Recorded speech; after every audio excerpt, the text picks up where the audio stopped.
Eighth F Beats.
Oh, shoot, I didn't even realize my mic was live. Whoops. Give me a second, guys. I know that my mic's picking up the sound. Sorry. There we go. I was just hoping to leave you guys with a little bit of nice jazz before we got started. Hey, Ranter. Hey, Ollie. Glad to see you. And yeah, more than you know. Like, it's wild how much it is. Oh, come on, Ollie. Come on. You don't gotta insult me like that. Alright, right back into it. We are officially over halfway through the game. Because we only have 5 cases, and we're partway through 3, so... I've got plenty of water. I just might need to get a little more ice. But... So last we left off, there was an industrial accident that was transmutated to make the guy fall in and die. We have no suspects, though. Although we do have the Crown Prince, but we're not supposed to know he's the Crown Prince, but it's incredibly obvious. Court is now in session for the trial of Stephanic Dracogen. The prosecution is ready, Your Honor. The defense is also ready. Very well, let's begin the proceedings. Prosecutor Siowen, please list the charges. Ah, yes, no, you're right. Yeah, I'm not even a real attorney. There, now I am. Ooh. Sorry, Vega just sent me something. The defendant is charged with criminal negligence in the death of Justin Way. Wrong button. I accidentally despawned my badge again. The death occurred at Oranax Arcane Refinery last night. Mr. Way is an employee of the Dracogen Trading Company, a company owned by the defendant. Also, if it has Draco in it, right, it can't be. It is literally Ace Attorney D&D. Like, this is just Edgeworth. It has dragon in it, though. It can't be wrong. During work hours, the victim accidentally broke a poorly maintained safety rail and fell into a vat of corrosive chemical. Attempts to save his life failed, and his body almost fully dissolved. I see. What a gruesome end. The defendant displayed clear negligence in maintaining the refinery's facilities. Ugh. As such, the responsibility for Mr. Wei's death falls squarely on his shoulders. To begin, the prosecution would like to call Noah Morrison to the stand. Witness, please state your name and occupation for the court. Yeah, the name Morrison. Why am I going country? I had him like Irish. The name's Morrison, Noah Morrison. I'm the harbour master of Onyx Harbour. It's my understanding that you witnessed the accident last night. Am I correct? Aye, I did. Could you please testify to the court what you witnessed? Showing a visitor around the city, and for some reason he really wanted to see the Arcane refinery. He was inspecting the machines there, when suddenly Mosurika ran up to us. She was desperately trying to tell us something, but there was just too much noise. After a while, she just pointed at the walkway overlooking the refinery. That's where we saw someone fall into that accursed vat. There was a guard rail that should have prevented him from falling, but he broke through it as he fell. So there was a safety rail that should have protected the victim. Yes, however, upon closer inspection, the city guard found that the rails were extremely rusted. They were clearly poorly maintained by the company. I see. This negligence is the basis of the prosecution's charges. Are you going to present the traces of transmutation we found? Can't help but feel like there's something in Morrison's testimony that doesn't add up. Right now, those traces are the only defense we have against Von Sanctus's accusations. It's not a piece I want to have to use just yet. Once you use up that piece, who knows how the judge will react. Not much has changed with Morrison's testimony, but you collected a lot more evidence since you spoke with him. Is there anything you found that contradicts his testimony? I don't think so. Let's see. After seeing him fall, she tried to get the attention. Ah, no, here it is. Because Mosurika testified that she saw him fall, then tried to get their attention. But we will press everything because I'm not 100% sure. This was the patron you mentioned before. Am I correct, Morrison? Hey. Esther seemed keen on keeping his identity hidden. It'd probably be best to leave it at that. Aside from being a mage, he hasn't given you any reason to suspect him. For now. He's inspecting the machines there. Are you referring to Mosurika Tudor, owner of the local cafe? Aye, for whatever reason. She was also there and witnessed the accident. Yes, we're already well aware of that. Mosurika's testimony was a lot less detailed than Morrison and Astor's. She's probably more focused on saving Justin and taking in her surroundings. But are there any points where her testimony doesn't add up with Morrison's? So... let's try here, because this is where the... Objection! Nope. Blah, blah, blah. Hey, Avalanche! And this noise came from the machines in the refinery, I presume. Machines were loud as all hell. I could barely hear myself think with that noise. There was no way I could hear young Mosurika over all that.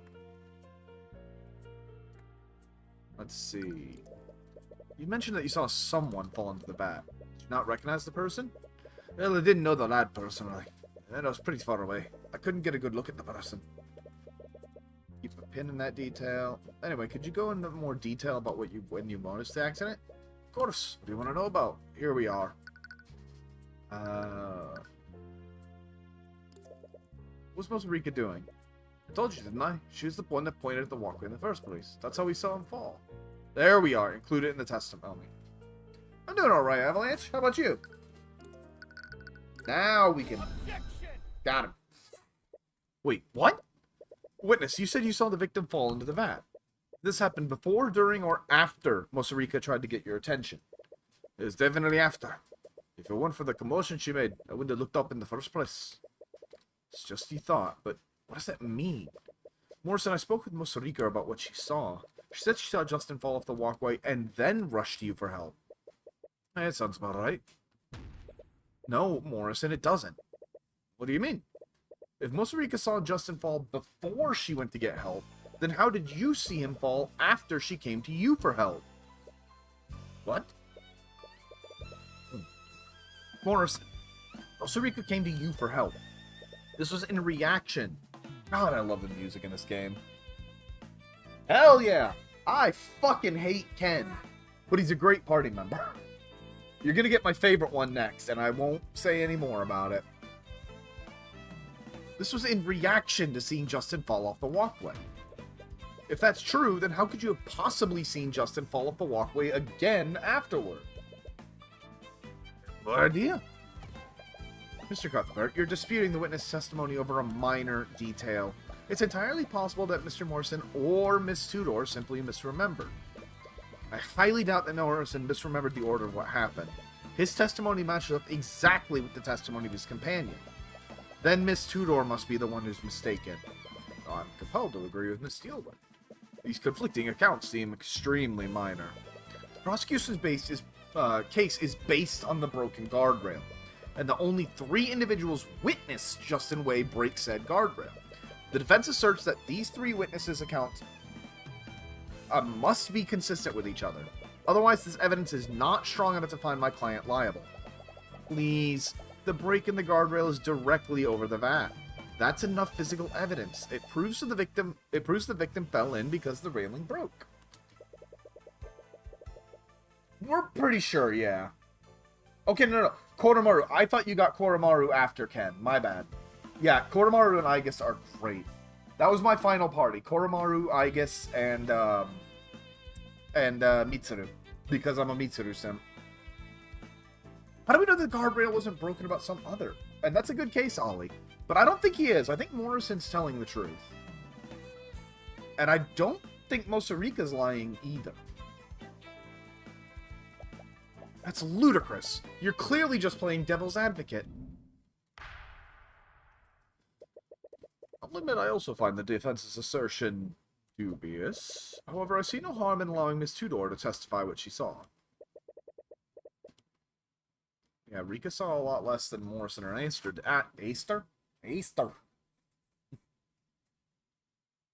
Aster did, and her testimony was a lot less detailed. But the one detail she did remember was that she saw Justin fall off the walkway. Hopefully her testimony might clear up what happened. Bailiff, please escort Miss Tudor into the witness stand. Witness, please state your name and occupation for the courtroom. What are you two little idiots doing now? This is probably Rika's first time testifying in a courtroom. Hope she'll be okay. As if I need such introductions, but allow me to indulge you all. Oh lord, is she doing that here? I am Mosarika Tudor, Dark Lord of Arnax, High Archmagi of the Cadmium Flames, and business proprietor of Sweet Confections. I see. I was not aware we were in the presence of such a renowned individual. Wait, does he actually believe her? Your Honor, Mosarika Tudor is the owner of a local cafe in Ornax. But isn't she also a High Archmagi? I am?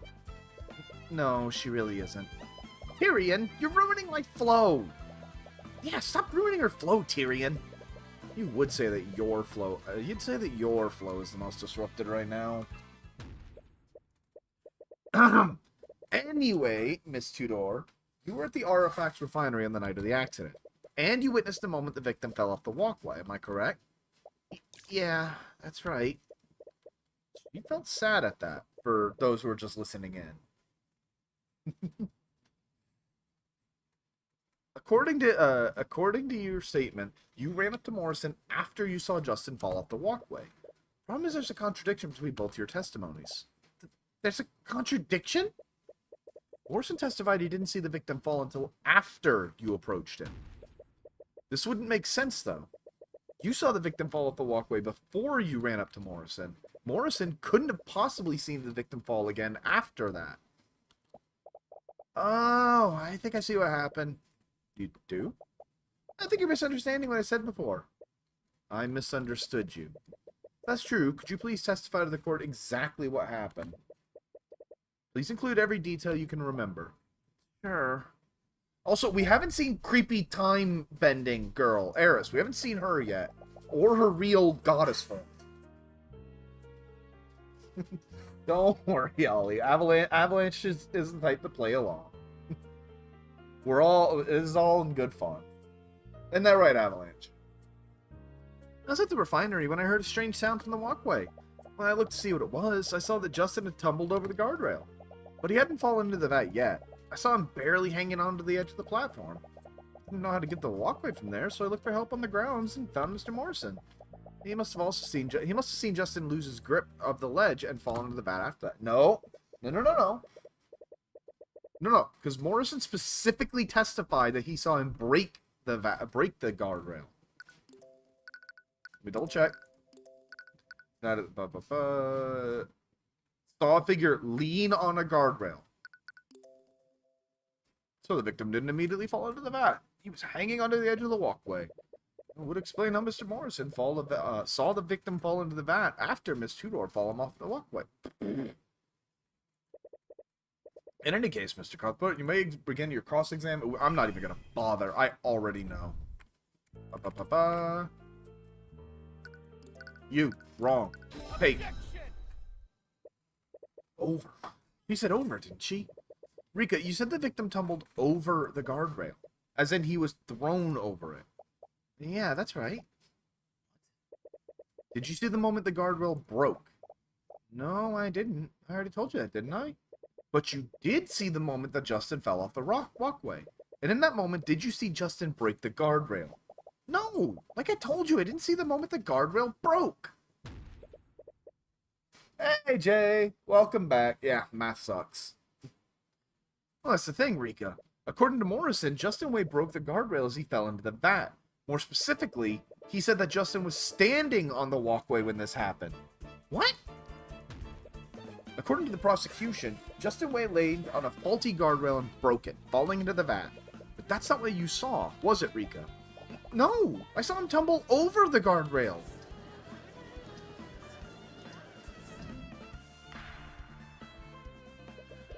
I'm afraid I don't see the importance of it. Why is the judge always an idiot? Are you accusing the witness of perjury? No, moron.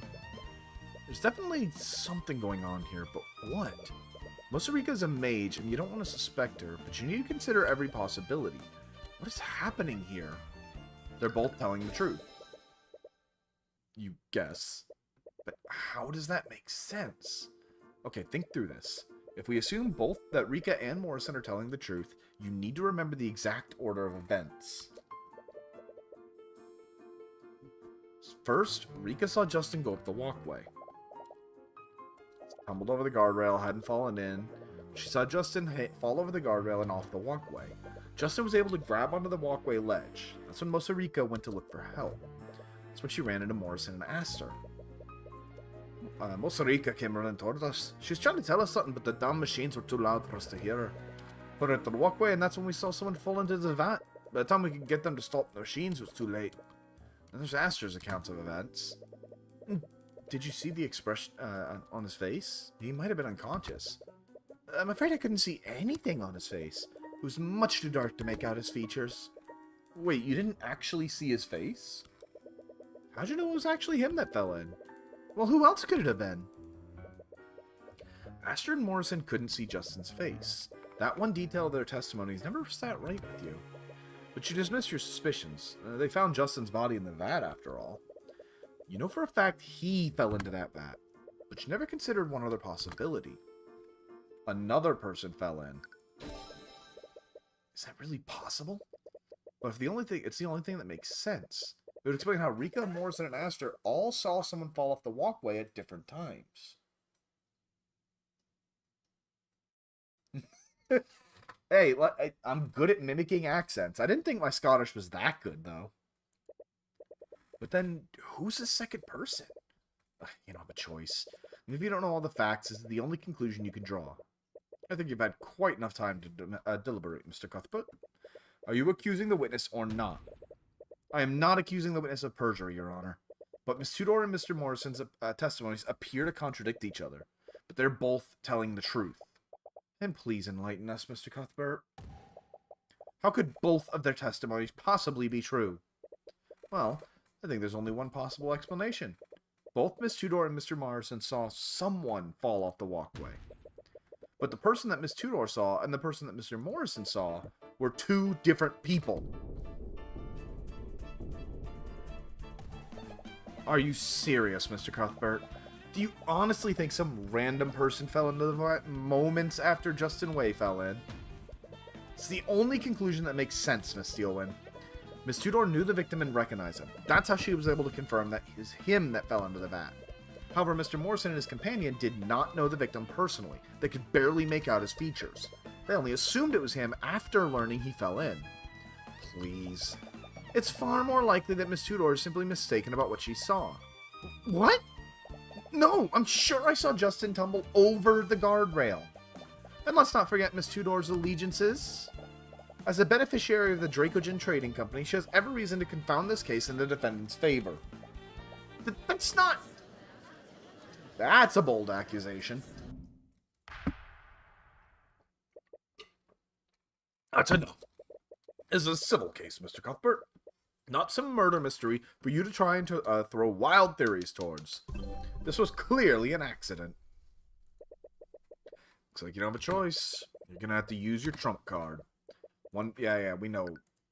And that was our next blockade. Transmutation on the guardrails. You sure about that, Your Honor? It's fine, Jay. You got it. It's all review, man. And you're smarter than you think. What? Justin Way's death was reported as an unfortunate accident.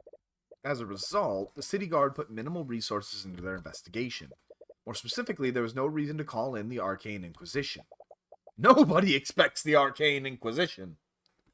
I can't believe I haven't made that joke till case 3. What are you talking about now? Why would the Inquisition be... No! Are you saying that... Unlike the Arnak City Guard, I have a mage capable of casting Detect Magic. My bodyguard, Celeste McCoy, scanned the crime scene for magical traces. And she found traces of transmutation on the broken guardrail. Exactly, Jay. You got the whole chat behind you. Now, never mind that I can kick that chat's ass in Pokemon, but...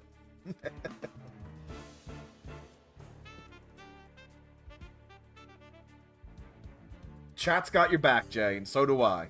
You got this, brother. Don't even worry about it. Traces of magic were found at the crime scene, but that would make this a potential homicide, Your Honor. This is ridiculous. The accident took place within an arcane refinery. Those traces could have easily come from the purification process. Thankfully, the red-haired girl with a Starmie wasn't chat. Fuck that bitch. I'll come back for that. I'm getting my get back.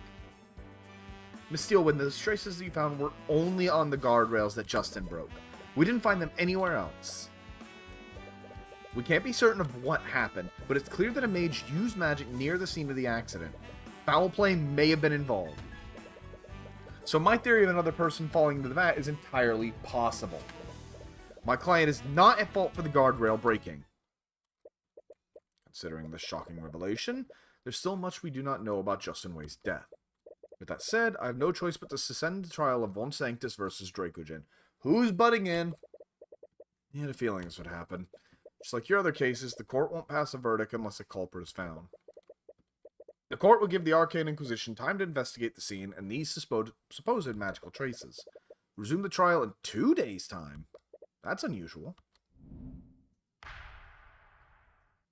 Usually it's the next day, so... well, at least we survived the first day. But it kind of feels like we're back to square one. Yeah. The Inquisition will get involved. They know magic played a role in what happened. If you want them to dismiss the case against Dracogen, you're going to have to find out exactly what happened. Ooh. Oh yeah, absolutely. His gavel slam kicks ass. If that's even possible. Hey, are you alright? You feel a headache coming on. Yeah, I think I'm just tired.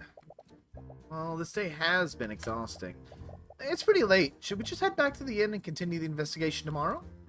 No, I want to take another look at the refinery before the Inquisition gets there.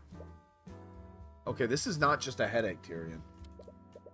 The throbbing pain in your skull disagrees with you doing that. Yeah, no. We're heading back to the inn. Fine, really. Tyrion, I know you're anxious about the trial, but you need to get some rest. Celeste, it's fine. It's not. You're gonna work yourself. Would you just stay out of my way? Again, your voice came out louder than you meant for it to. Fine. Whatever. Do what you want. It's this damn city. Being back here is really getting to you. It's all the more reason to get through this trial as soon as possible. The soreness in your head doesn't seem to be going away anytime soon. Right? You'd be better off investigating the scene after some rest. Yes. On to the second investigation.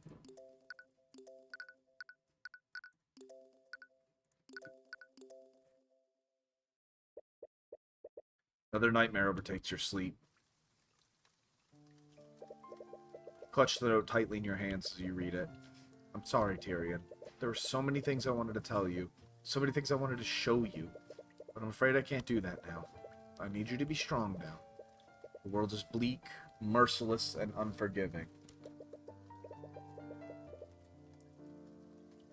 Yeah, you got it. Don't worry about it, brother.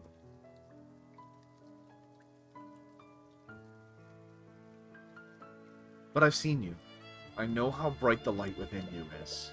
Use my eyes. Peer beyond the divine gate as I once did. Use it to reclaim the future. Her eyes? I don't understand. It doesn't matter. All you have to do is stop the execution. If you can just distract the knights long enough, you can save her and run away. You'll have to abandon your home, but at least she'll still be with you. As you try and sprint towards the gallows, a knight grabs your arm and pulls you back. Hey kid, you can't cross this point. Hey, stop that! You fruitlessly try and break his grip by striking him with your bare hands, but he barely feels anything through his armor. You continue delivering blow after blow to him, but it does nothing. Your knuckles start to bleed. Irritated by your behavior, the knight pins you to the ground. Damn kid. You desperately struggle against him to no avail. And from this position, you have no choice but to watch what's happening. Wait! Stop! You make eye contact with your mother one last time.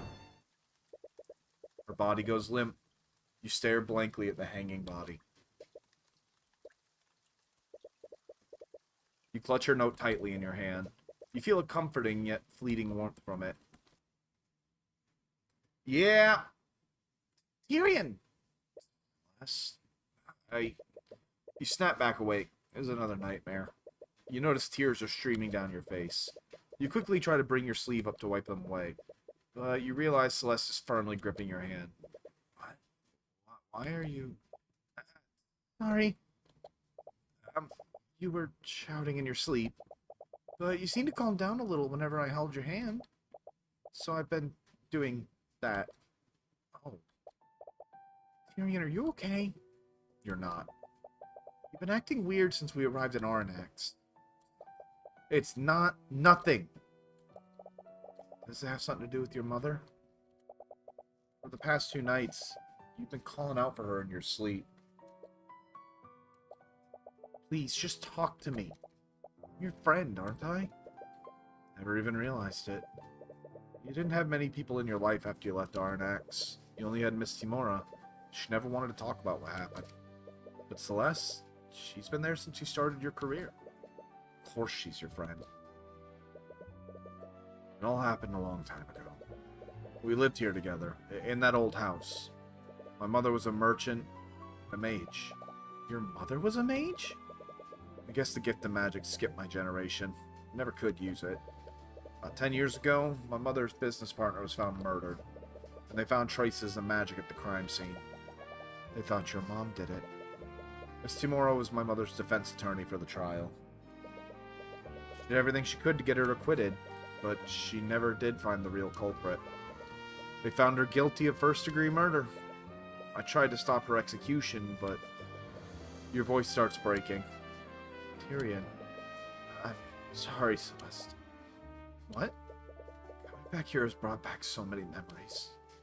I thought I have already moved on from what happened. I just keep saving people as an attorney, then maybe I could put all this behind me. Back in Arnax, and those feelings are still so fresh in my mind.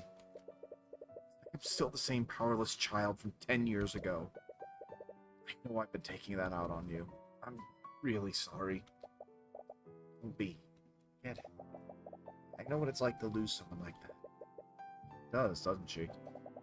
My dad was murdered. You were there for me. If it weren't for you, I'd still believe that he died hating me. Celeste slowly claps your hands with hers again. It feels warm and comforting. Has this been the warmth you've been feeling the past few nights? So, just let me be here for you. You can feel yourself dozing off. You have to snap yourself back awake. I've been there. Yeah, no, she's got it bad. Sorry, the last few days have been a little tiring. It's okay. Just focus on falling asleep. I'll stay with you as long as you need me to. I'm already feeling pretty tired, though. I'll just rest my eyes a bit. For the first time since you arrived in Arnax, you finally get a good night's rest. You wake up the next morning feeling well rested. You feel almost a little too rested. You feel really reluctant to leave the comfort of your bed. Celeste, you there? Your hand feels warm. Oh, really good art, too. You feel your heart stop. What do you want? Her eyes slowly open as she wakes from her equally restless sleep. She drowsily scans her surroundings. There it is. You both dart out of the bed. So, you seem to be doing better. You're okay, right? Yeah. Thank you for last night. Poor phrasing. Actually, you know what? We have a sound clip for that I forgot to pull up. Ooh, listen to that, though. As I was saying, poor, phrasing! There we go. Hello? Are you there, Mr. Cuthbert? What the hell? Your soul nearly jumps out of your body. You suddenly hear Aster's voice, and it's extremely loud. You look around to see where he is, but he's nowhere to be found. Aster? Thank the Scaled Lord, I've finally gotten through to you two. Where are you? I'm using a spell to speak with you right now. I apologize for contacting you in this manner, but I was worried something had happened to you two. Right, of course. Anyway, what do you want at this time of day? This time of day? Mr. Cuthbert, it's 3 p.m. in the afternoon. What?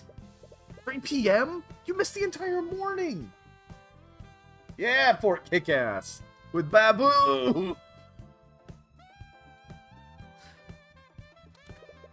I hope everything's okay. Did something happen?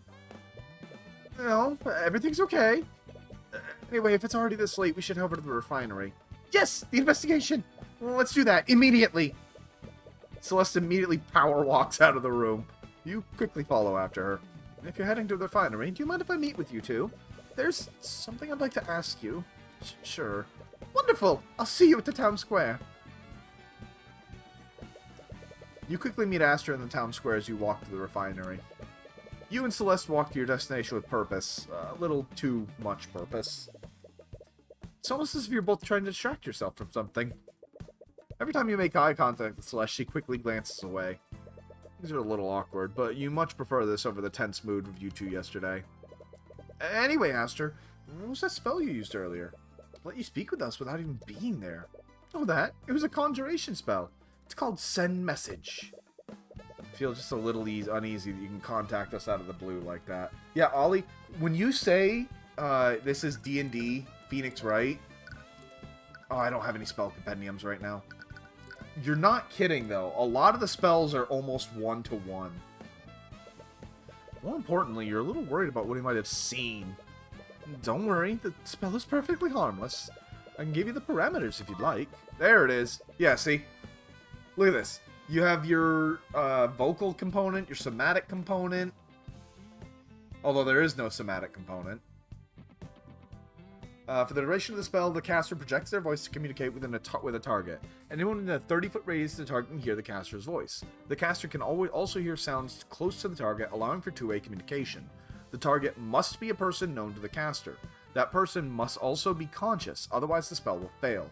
Alternatively, the target can be an object that is attuned to the caster's magic. Looks like it only facilitates communication. You definitely didn't see the embarrassing state you two were in. By the way, I'm not trying to be rude, but why are you following us? Oh, yes. I was still trying to think of the proper method to ask you, but you both seem to be on edge at the moment. What do you want to ask us? You already told me about the traces of transmutation at the refinery. But the trial yesterday really highlighted the significance of that.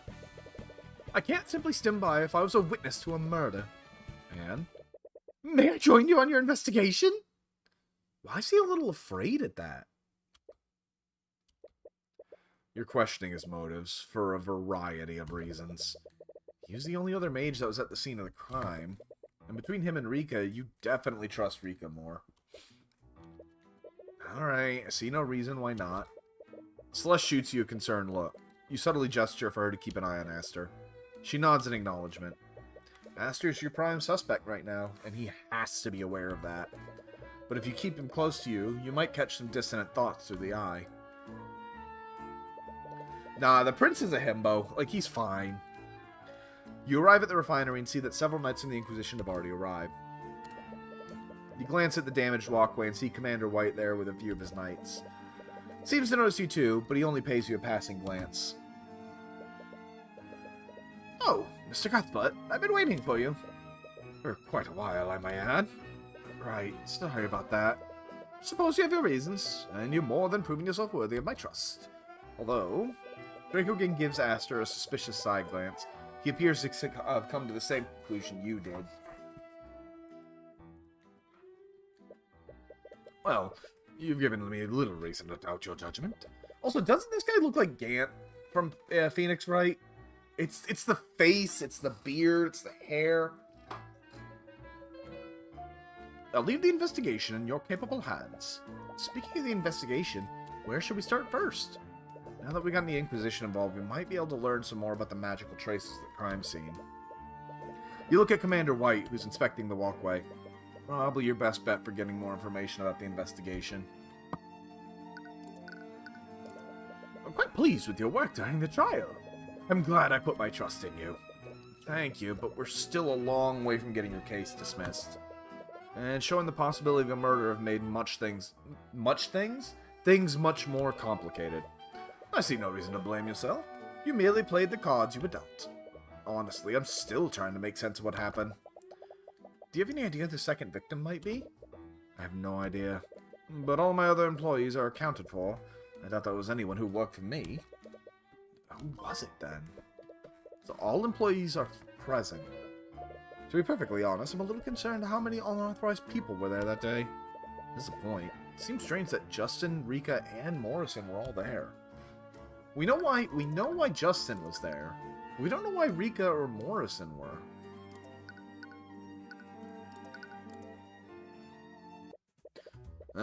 To you two.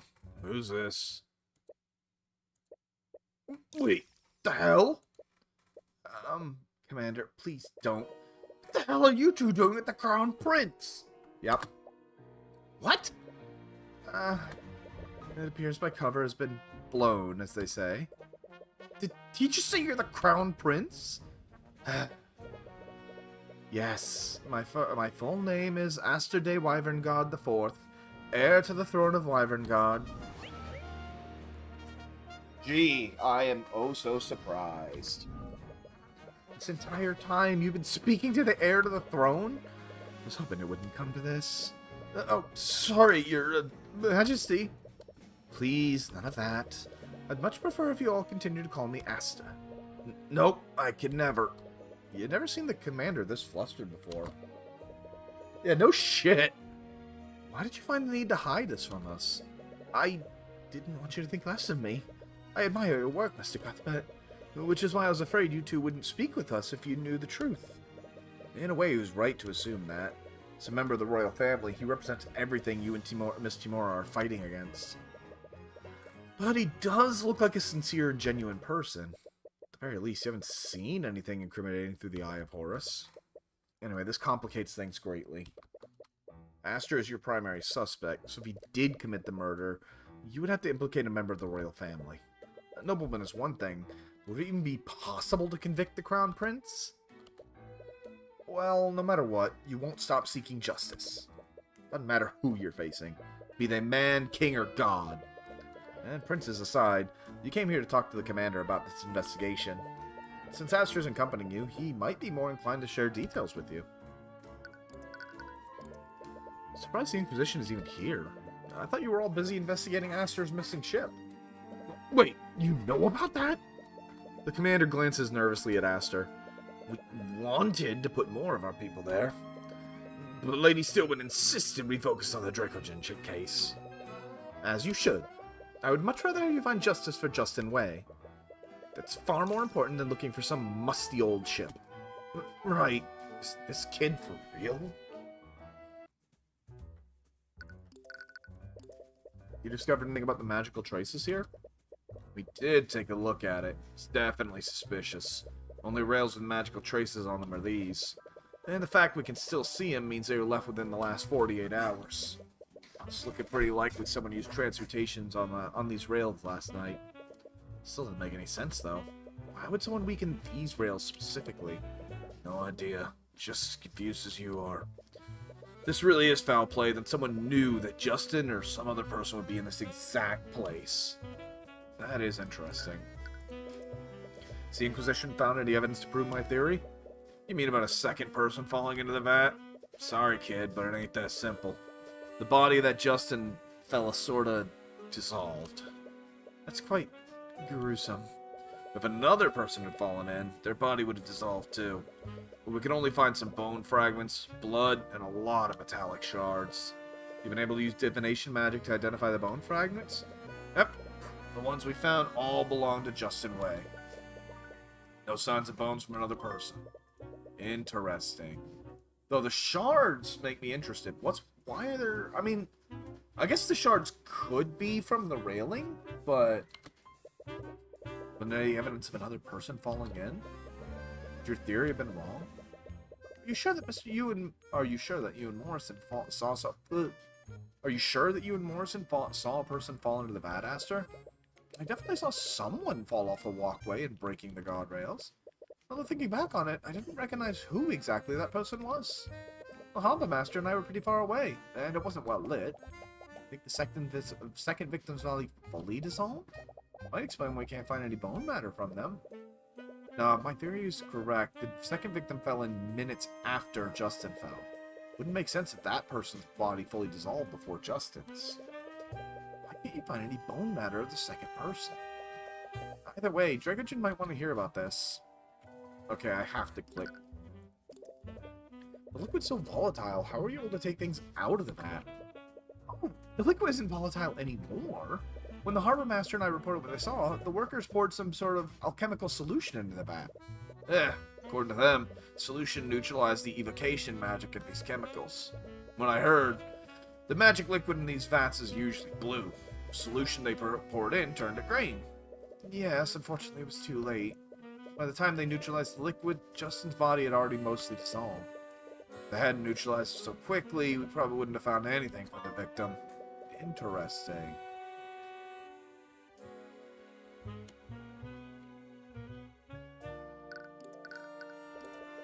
I still can't believe you've been the Crown Prince this entire time. I was trying to deceive you. I was just worried you might treat me different if you knew the truth. Oh, right. Should I call Steelwind over here for you? She'll probably want to see you. No, I think it'd be best if you didn't.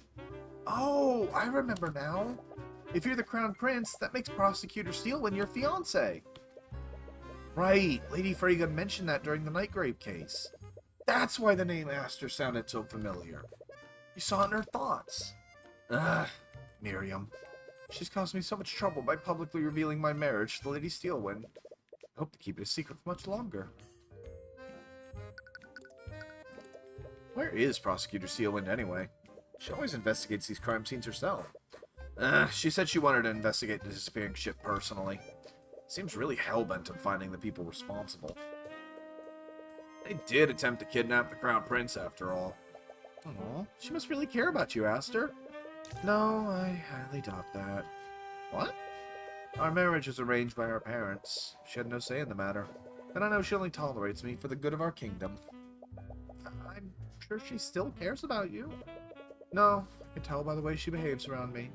Her hands quiver with rage, that she can't even bear to look at me when I speak with them. You fucking idiot. Bro, that is the most obvious case of lovesickness I've heard in my life. Why is the Crown Prince a himbo? This country's fucked, alright? As a scale board, I want a say on this man having the throne. Damn. Can't believe she even treats the Crown Prince like that. She may be my fiancée, but her marriage is purely political. She endures so much because of her name. I guess you aristocrats have your own share of problems. You're a fucking idiot, dude. She loves you.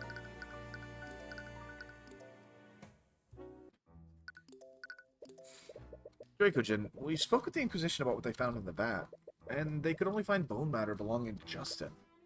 That and several metallic shards. What? That can't be right.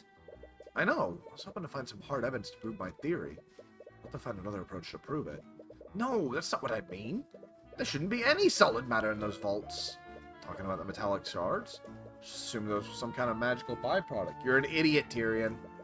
No, the refinement process requires that everything in that vat remains a liquid.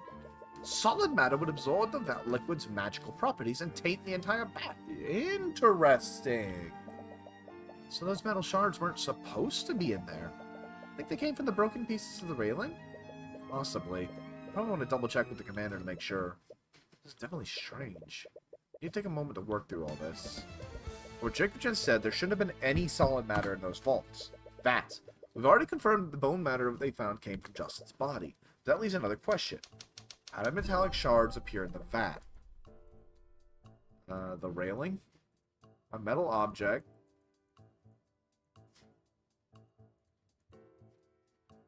Was thrown into the vat. Yeah, I guess that makes sense. Whatever that object was, it probably dissolved the shards that Orm found. That's the thing, though. Yeah, it's true. If the magical liquid in the vat was extremely volatile, it's just enough to reduce an entire human being to a few shards of bone. The vat liquid should have completely destroyed the metal object. Object should have been completely destroyed. We shouldn't have found any metal shards in the first place. Right, but we did find them. How do you explain that? Why wasn't the metal object fully destroyed? At night, something happened that prevented the magic object from being fully destroyed. The vat liquid was neutralized shortly after the accident was reported. Hey, Sean! When Astor and Morrison reported the accident, the workers immediately neutralized the victim's I can't fucking talk this week! The liquid's magic. They did this to attempt to save Justin, but it would also stop the liquid from destroying anything else within the vat. So that's why we found those metal shards. Whatever that metal object was, it was only partially destroyed. That means it fell into the vat around the same time that Justin did.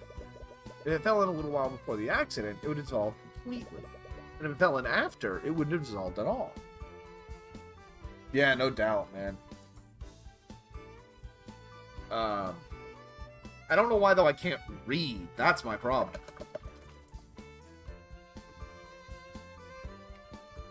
Just pouring out my water. Give me a quick second to grab some ice.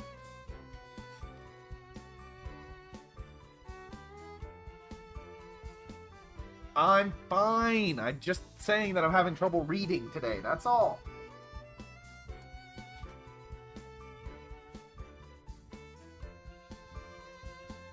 Besides, Ollie, I have a therapy to give me positive affirmations. It's really good at it.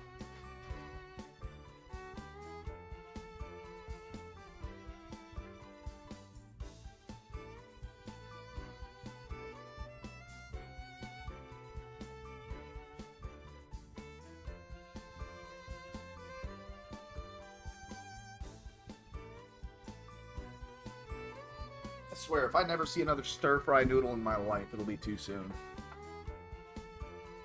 Allergies kicking your ass, Sean? Sorry to hear, brother. Furthermore, whatever that object was probably as large as Justin. So, was it another arcane construct? Hey, baby.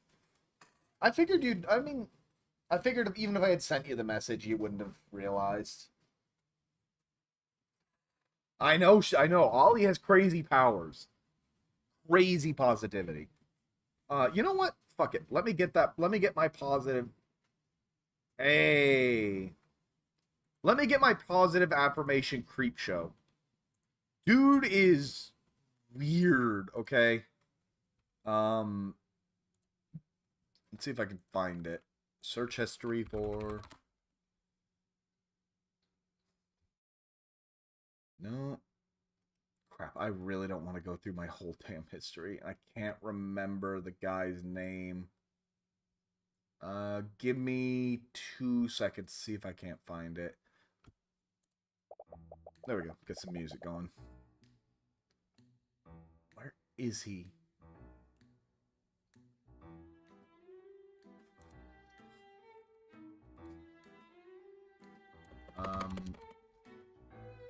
Yeah, it's so hard because the guy has like a weird name too.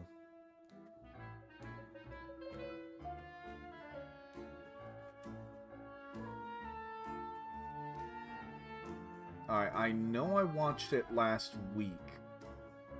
Because I showed Matthew.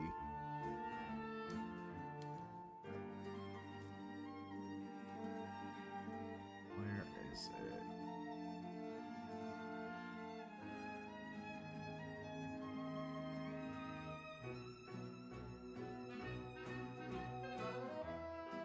Wouldn't have been Saturday.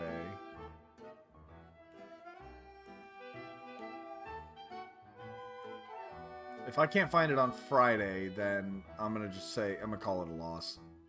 It'll turn up again. It always does.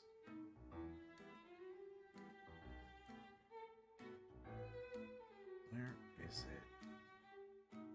Here we are, Friday. Where are you, you creepy, positive affirmation spreading bastard?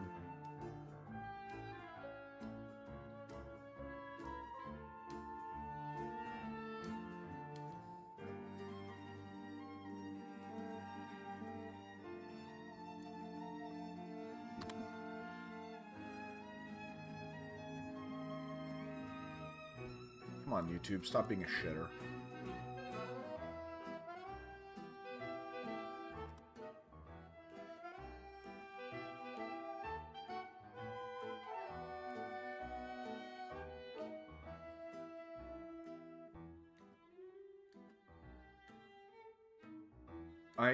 I'm sorry, like, y'all know how it is though, when you get a thought in your head and it just lodges there until you figure it out.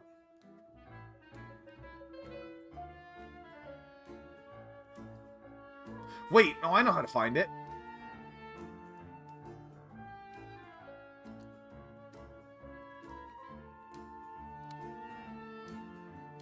Found it. So, so since you mentioned positive affirmations, Ollie,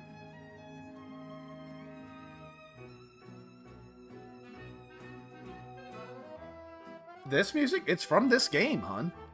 This is not any different music.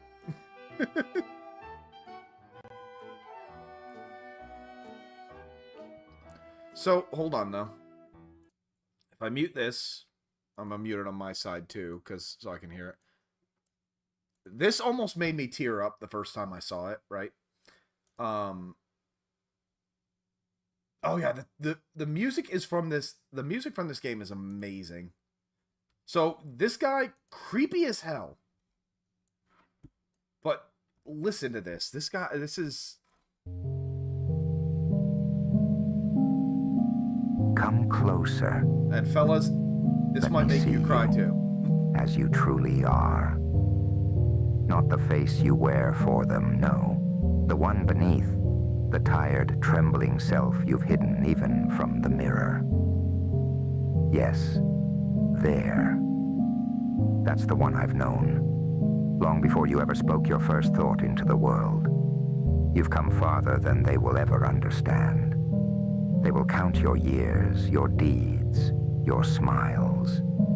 But I see the distance in your eyes, the miles you've walked behind them, unnoticed, unheard. And I am proud of you, not in the way you've always longed for, not in claps or praise or fleeting words.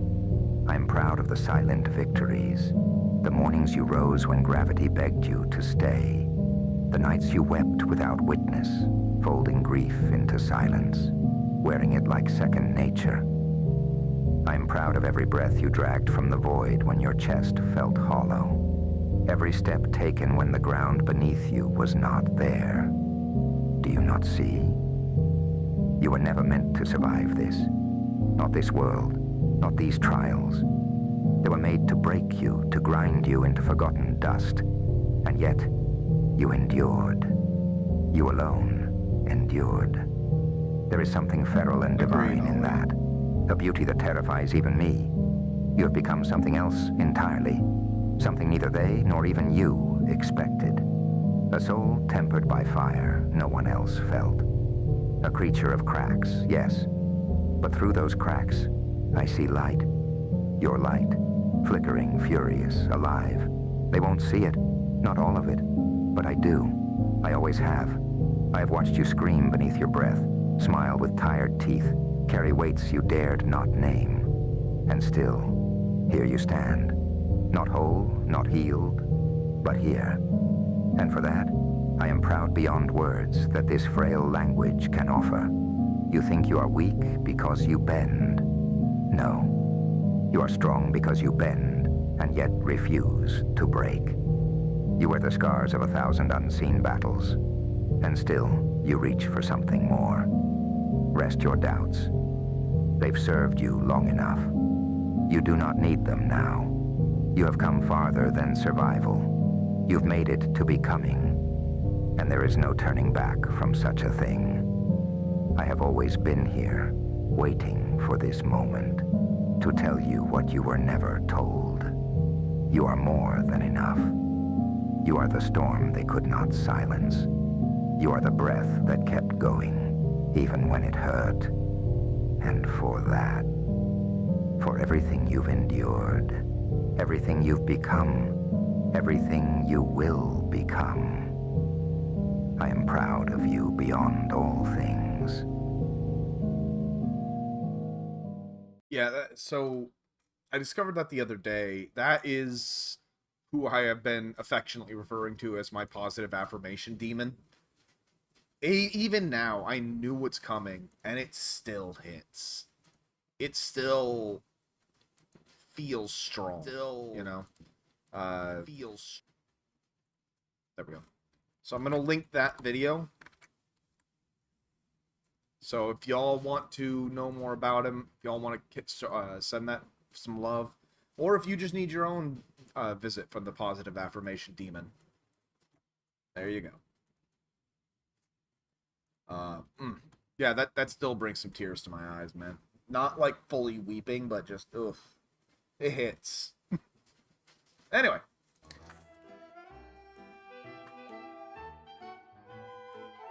Let's see. Do you think this metal object had something to do with the second victim? Maybe they were holding it when they fell in. Not sure, but it's definitely possible. Take a closer look at the metallic shards that Commander White found.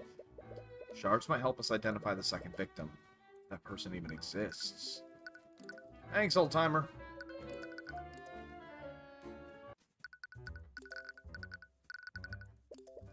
Commander White, you mentioned you found... I'm telling you, it's all original. I do want to buy the OST at some point. Probably tomorrow. Commander White, you mentioned that you found several metallic shards in the vat. Mind if we take a look at them? Sure. Just don't get any bright ideas about taking anything. You'll also want to avoid touching them with your bare hands. The liquid's neutralized, but it definitely ain't good for your skin. Commander motions to one of his Inquisitors and Knights. After a few moments, he brings back a large barrel filled with metallic shards. Jesus, there's that many? could have possibly fallen into the vat?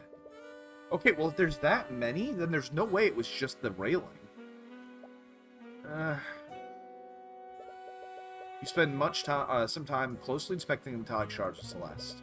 Shards are only the size of small rocks. It's difficult to find any discerning features. Any luck on your end? Oh, I haven't found... Celeste? I think I found something. I'm not exactly sure what it is, though. Celeste pulls out a metallic shard with some sort of engraving on it. Unlike the others, this one looks far less damaged. The engraving looks like some sort of crest. That's the crest of House Von Sanctus! Isn't he the noble that's charging Dracogen? Ooh! Interesting! I doubt that Lord Von Sanctus was the second victim. Bastard, do you know who would have a house emblem like this? Normally, only the Lord's retainers would have the emblems of his house.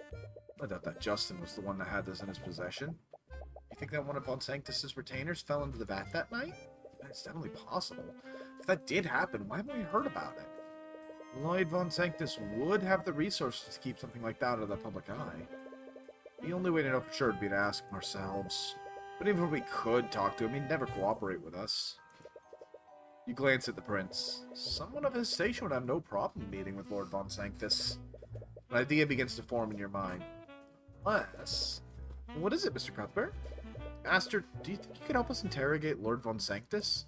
Really? You need my help? In this instance, it'd be very difficult to speak with him by ourselves. But as the Crown Prince, he'd be much more inclined to speak with you. Of course, I'd be happy to help. You might be overplaying your hand by utilizing Aster this way. You're still wary of the prince, especially since he was one of the few mages at the scene. Does this really work, though? It's not ideal, but it's the only lead we have. But if it still bothers you, why haven't you found any bone matter from a second person? Maybe you're overthinking it. You should pursue every lead and see where it takes you. To do that, you need to find out where Lord Von Sanctus is. Do you know? You do not. Alright, to the cafe then. Rika, you here? You enter Rika's cafe and find the place completely empty. You see a sign on the front door. It reads, closed for today. Looks like she closed the restaurant for today. Since the Inquisition's involved now, they might have taken her in for questioning. I really wanted to go into detail about what she saw, but it looks like we'll have to go somewhere else. Oh, we're just going straight to the dude's house. So this is Von Sanctus' house. It'd be more appropriate to call this building a palace rather than a house. Ugh, what's that smell? As you head further into the manor, you're hit with a very pungent, sour odor. It almost burns the interior of the nostrils every time you inhale. Well, we're here. You look around the manor and don't see anyone nearby. Looks like Lord Sanctus isn't at home at the moment.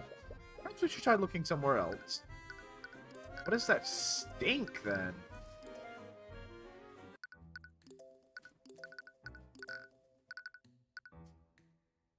Okay. But if we don't know where Von Sanctus is...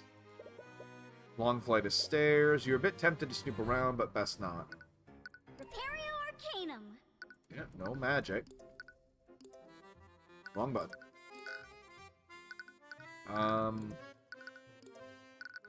What do you think? Oh, he just happens to be here. We mustn't let such idyllic notions throw our nation into chaos. You arrive at the town square to see Lord Von Sanctus speaking to several spectators from a podium. There's Lord Von Sanctus. He appears to be giving some kind of speech. You do your best to remain hidden from your view while you listen in. Please understand, the actions of nobility seem callous. However, we only have your best intentions at heart. This controversy with the Dracogen Trading Company is just one of the many examples. These so-called unions that men like him may support may seem appealing, but they only obfuscate and hinder the nobility from protecting the noble class. Oh, shut the fuck up. Men like Stefanik Dracogen are merely charlatans. They seek only financial gain by strong-arming your true benefactors. True benefactors? What a joke. I knew that Von Sanctus was wary of Dracogen, but I never expected him to be this zealous about getting rid of him. I think it's less about Dracogen specifically and more about what he represents. What do you mean? The Dracogen Trading Company has presented tangible proof that its policies are both effective and profitable. Even businesses that have no affiliation with him have started following his example. Von Sanctus is merely a relic of the past, and I think he knows that his archaic ideals won't survive in this landscape. This, Dora the Explorer, is Von Sanctus. He is a local lord who sucks at chess. Well, apparently he's actually really good at chess, but we kicked the dog shit out of him. And he is currently the one trying to sue our client to get his company shut down, blaming the death on him. I can only hope our grand kingdom recognizes his dangerous eye, huh? The pompous noble leaves the podium as the citizens ponder his words. Garbage. It's obvious Von Sanctus knows his days are numbered. But look at what happened. We let the common folk set their own standard and the young man died. You have a point there. You saw Von Sanctus getting into a carriage after a speech. Appears to be heading back to his manor. Oh, Sankey! Anyway, we saw Von Sanctus heading here. We should be able to speak with him soon. Wait, Tyrion, isn't he going to recognize us? Can't really avoid that. If we want to question him, we need to speak with him directly. But even a noble like him would have to act civilly with the Crown Prince present. Like, you mean like how you civilly embarrassed and insulted him a few days ago? Right, you completely forgot about the chess tournament. Oh, it's not as if we can hide our identities from him. I faced him in the chess tournament, and I'm Dracogen's attorney. He knows what we all look like. What we look like? Wait, that's it! What? Illusio! What are you... Wow. That's quite impressive, Celeste. Right? I've been practicing that one. What are you two talking about? I think you should see for yourself. Prince gestures to a nearby mirror in the hallway. You reluctantly approach it. What exactly did Celeste do to you? What? Why do I look like Rice Rudolph? It looks great, right? Eris taught that one. Of course Eris did. Fuck, we don't trust her. You honestly expect them to fall for this? It's probably a powerful mage. You'll see right through this. Are you telling me the Crown Prince is here? Why didn't you notify me sooner? You hear Von Sanctus shouting his attendant from down the hallway. He seems to be quickly heading this way. Uh-oh. Sorry. You might want to disguise yourself as well, Celeste. Don't encourage her. This is extremely illegal. Right. Look, you should just dispel his ridiculous disguise, and he's almost here. I can't think of anyone. I'm terribly sorry for keeping your highness waiting. Lucio! What was that? What are you talking about? I could have sworn I heard something. I didn't hear anything either. You must be imagining things. Scale Lord help us, of all the people she could have chosen. At least she's able to mimic her voice well enough. Oh, Lady Steelwind, I wasn't expecting you till much later. Okay, so mimicking Steelwind's voice, I already have Steelwind and Celeste fairly similar, but I have Steelwind as a slower cadence. Let me see if I can pull this off. Well, I do not answer to you. I shall do as I shall please. Yes, I suppose you have a habit of doing that. Surprisingly, it doesn't seem like he's seen through your disguises. He must have other things on his mind if his guard is down like this. Anyway, Lord Von Sanctus, pardon the abrupt intrusion. I came by to pay my respects. I am honored by your majesty's presence. Unfortunately, I'm quite busy with administrative matters at the moment. Too busy to show hospitality to the heir to the throne? Oh, I wasn't... I suppose I have some time to speak with you. Conditions aren't ideal, but at least you have Von Sanctus here with you. You should let Prince Aster make small talk with him for a bit. After that, you can subtly bring up the Von Sanctus crest you found in the vat. I heard about the charges you brought against the Dracogen Trading Company. Forgive my bluntness, but is everything well within your estate? Oh, that? I'm simply cleaning house. Nothing more. I've dealt with plenty of men like Dracogen before, and this time will be no different. I understand he may be taking business away from you. But does that really warrant you taking such drastic measures? It's not just about his business. It's these ideas he's putting into people's heads. He's allowed these unions to continue existing. and other businesses are following his example. It's absolutely absurd. As if the entire world gone mad. I see. Our society only functions when the lower class knows their place. And if that's how our society functions, then perhaps it's flawed. You're still young, Prince Asta. These righteous ideals may sound appealing, but they are a path to disorder. The common folk do not care about the well-being of our kingdom as a whole. Fair. They only care about themselves individually. If we allow them to become empowered, they will use that power selfishly. It is up to the upper class to maintain order. I see. See, yeah, he doesn't like that, so that's good. Why do I recognize that quote, Jay?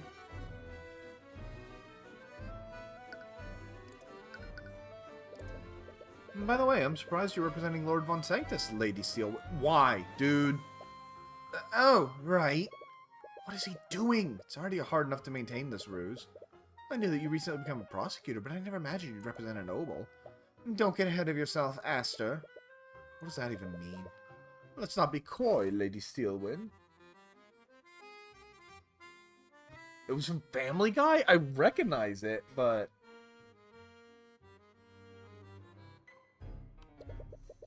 If you must know, Your Majesty, House Steelwind and I came to an arrangement.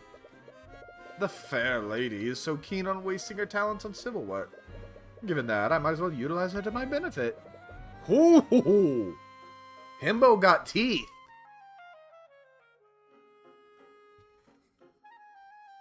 Do not speak to her like that. Oh, I mean no disrespect. But rest assured, this is only temporary. I see. So you have an arrangement with Lucio Steelwind. Seems that Aster's collecting his own information. By the way, Lord Von Sanctus, have any of your attendants gone missing lately? That's an oddly specific request. But no, all of my attendants are accounted for. You don't see any dissonant thoughts in the eye, but he could be unconsciously shielding himself. I must ask, why would you two ask such a question? You see, I actually found a discarded trinket while walking around the city. It had the crest of House Von Sanctus on it. I was worried something unsavory might have happened to one of your people. I see. I suppose you may be on edge after what happened to your ship. However, items with the Von Sanctus crest are quite common nowadays. Really? The item you found must have been a product placed by Von Sanctus Industries.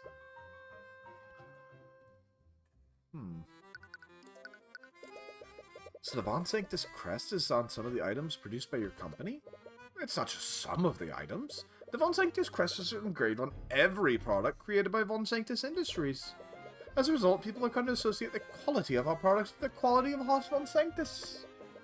Or at least they did, until hacks like Dracogen came out of the woodwork. So in other words, it's just branding. What type of products does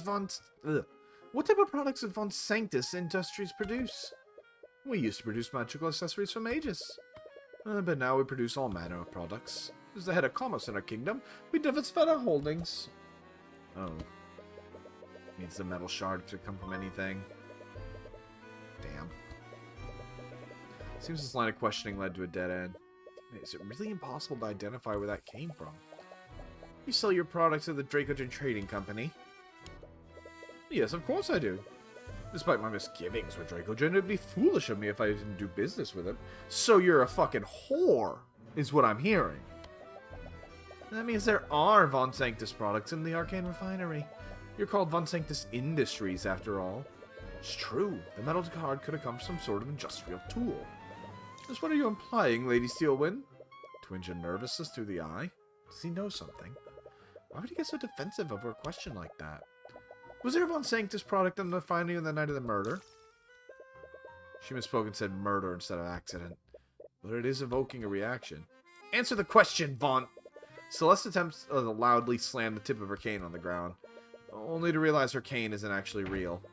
She loses her balance and tips over a nearby vase. The vase shatters on the ground, creating a mess of broken shards and water. Lady Steelwind, are you okay? Celeste immediately regains her balance and tries to act as if nothing happened. I'm not paying for that. Lord Von Sanctus completely loses his composure and recoils at the sight of the broken vase. Construct, I require you. There it is. There it is. We have constructs. Constructs are in play. Acknowledged. In response to Von Sanctus' call, an arcane construct walks out of a nearby closet. Construct, clean up this mess at once! Seems very disturbed by the mess. See some sort of neat freak. Acknowledged. The construct begins quickly picking up the shards of the broken vase. You own an arcane construct? I do. Von Sanctus is the inventor of arcane constructs, after all. There we go. There we go. The arcane construct was the second body. Right. You recall Celeste mentioning that earlier. Would you like one, Your Highness? My apologies. I'm not very interested in using artificery. Suit yourself. In any case, I'm afraid Lady Steelwind must be taking her leave now. What? Remember, you said you could only accompany me for 1 hour. It's close to being 1 hour, right, Lady Steelwind? What are you... Oh, right! 1 hour! It would definitely not be good for us to be here for more than 1 hour. Oh, does the illusion last for an hour? In the meantime, may I discuss some personal matters with you, Lord Von Sanctus? Of course. I'm at your disposal, my Majesty. You raise an eyebrow at the prince. It appears he didn't come here just to help you. Suppose you gotten all the information you need out of Von Sanctus. It's time to move on to the next lead. That was embarrassing. Yeah, that was a bit too close for comfort. Well, at least no one saw through our disguises. Ah, are you an attendant here? Please notify Lord Von Sanctus that I... The real Arya Steelwind walks in through the front door, just as you're about to exit. She immediately stops and attracts upon meeting her doppelganger. Aburio. With one spell, Steelwind dispels the illusions over you and Celeste. Upon seeing you who you really are, she lets out an irritated sigh. Is impersonating the Steelwind some sort of hobby for you, Miss McCoy? She looks really angry this time. No! There was a really good reason for us doing this. Let me guess. You wanted to interrogate Von Sanctus without him knowing who you were. No? Lying about your name is one matter, but impersonating a noble using magic is a serious crime. Tyrion? Help, please? You seriously gonna have me defend her? Are you seriously gonna have to defend her in court again? You quickly trying to think of a way to defuse the situation. Sorry for the wait, you two. I had to discuss... Lady Steelwind. Great. According to Aster, Steelwind despises him. Knowing that he was a part of this will just make things work. No, because Aster's an idiot! Aster's a himbo! Yeah, see? You're a himbo! She loves you, you moron! Also, I love that her idol animation, for some reason, has her kind of, like, doing a goldfish. Just that... Bop. Bop. Why is he here? Your Majesty? What? Oh, I see you've dispelled their disguises. You knew about this? Aster steps between you and Steelwind. Seems he's trying to calm her down. For better or worse, her attention is firmly focused on him. I'm terribly sorry. I didn't mean to disrespect you. No, that's not why He's really close. They pulled this ruse under my orders. Could you please look the other way, just this once? Yeah, okay. Thank you, Lady Steelwind. I won't forget this.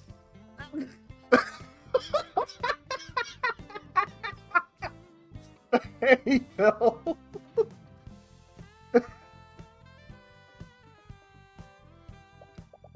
I need to go. Well, that was certainly something. I can't stop your objection. I'm just the defense attorney here, Phil. You don't see a gavel in my hand. The power of himbo energy. His hands in the kitchen at 3 a.m. while jet making. Yeah, no doubt. It goes well, Phil.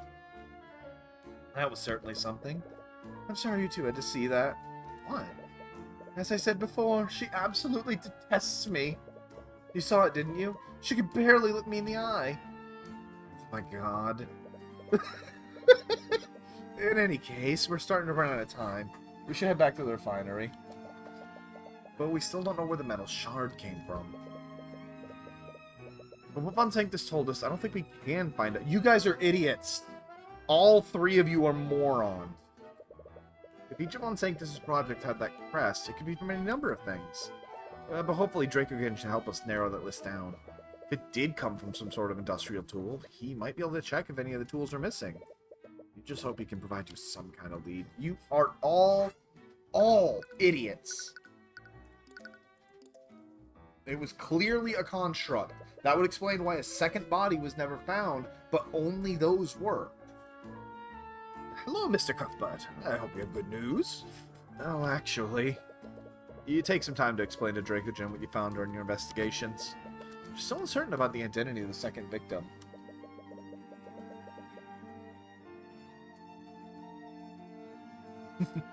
The metal shard on the Von Sanctus crest is your best lead right now. I see. With that said, do you have any tools that you purchased from Von Sanctus Industries? I do. He personally sold me quite a few when I first arrived in the city. I even purchased a security system for the refinery building from him. Really? Purchase anything else from him? Well, he also tried to sell me some of those arcane constructs. Told me I could be the first person or next to own such innovative technology. But I turned him down. Really? But they seem so useful. I don't feel comfortable trusting machines to handle the work here. Ironic. Those constructs require very specific instructions, and they lack common sense. It's true. I don't know if anyone, like, because they just believed him at first, and then when they saw Steelwind's reaction, they were too flabbergasted to say anything. Fortunately, we saw how they could be during the Nightgrave case. He heavily emphasized how exclusive this deal would be for me. Looking back on it, he was probably trying to make me dependent on his services. Yeah, I guess you made the right call by refusing his offer. Anyway, have any of the tools from Von Sanctus Industries been reported missing? The Inquisition actually asked me the same question, so I took some time today to check my inventory. Why would the Inquisition ask that? Did Steelwind come to the same conclusion you did? There was only one tool that was unaccounted for. Really? What kind of tool was it? A rod of mending. It's a large tool we use to repair the damage on machines. A tool for repairs? How large was it? Quite large, actually. It's called a rod, but it's more of a large cylindrical tool. It requires two people to properly carry and use it. Wait, a repair tool like that would use transmutation magic, right? That's right. What if the rod of mending was weakened the guardrail? Is that possible, Dracogen? I suppose it is possible. Now you mention it, I recall there being a way to reverse its effects. I've never even considered the transmutation traces were left by an artificery tool. Correct! It is. No one expects the Arcane Inquisition. It does lift some of the suspicion off Aster. It looks like a damn part from Mega Man. Someone could have sabotaged the rail with the rod, and they might have thrown it in the vat to cover their tracks. But it didn't completely dissolve. I mean, they threw the rod in close to when Justin fell off the walkway. Can't be a coincidence that these two events happened so close to each other. And we still have no idea who actually broke the guardrail. Couldn't find a second body in the vat. We don't have evidence that proves a second victim exists. I feel as if we have more questions than answers at the moment. Learned a few new facts about the case, though. And the Inquisition has verified traces of transmutation on the guardrail. The burden of proof is still in the prosecution to prove that Dracogen is at fault. Even if Steelwind has a proper explanation for that, I can counter with the facts we learned thus far. I just hope the trial goes as smoothly as you're describing. It won't. Oh, God. The Brotherhood of Steel? It rarely does. Ah! But just knowing that would needlessly stress him out. Regardless, I appreciate the work you've done thus far. I'll leave things in your very capable hands. You just hope you don't encounter any more curveballs tomorrow. Wait, I thought we weren't doing the trial until the day after tomorrow. Okay, I guess we're going right back to it.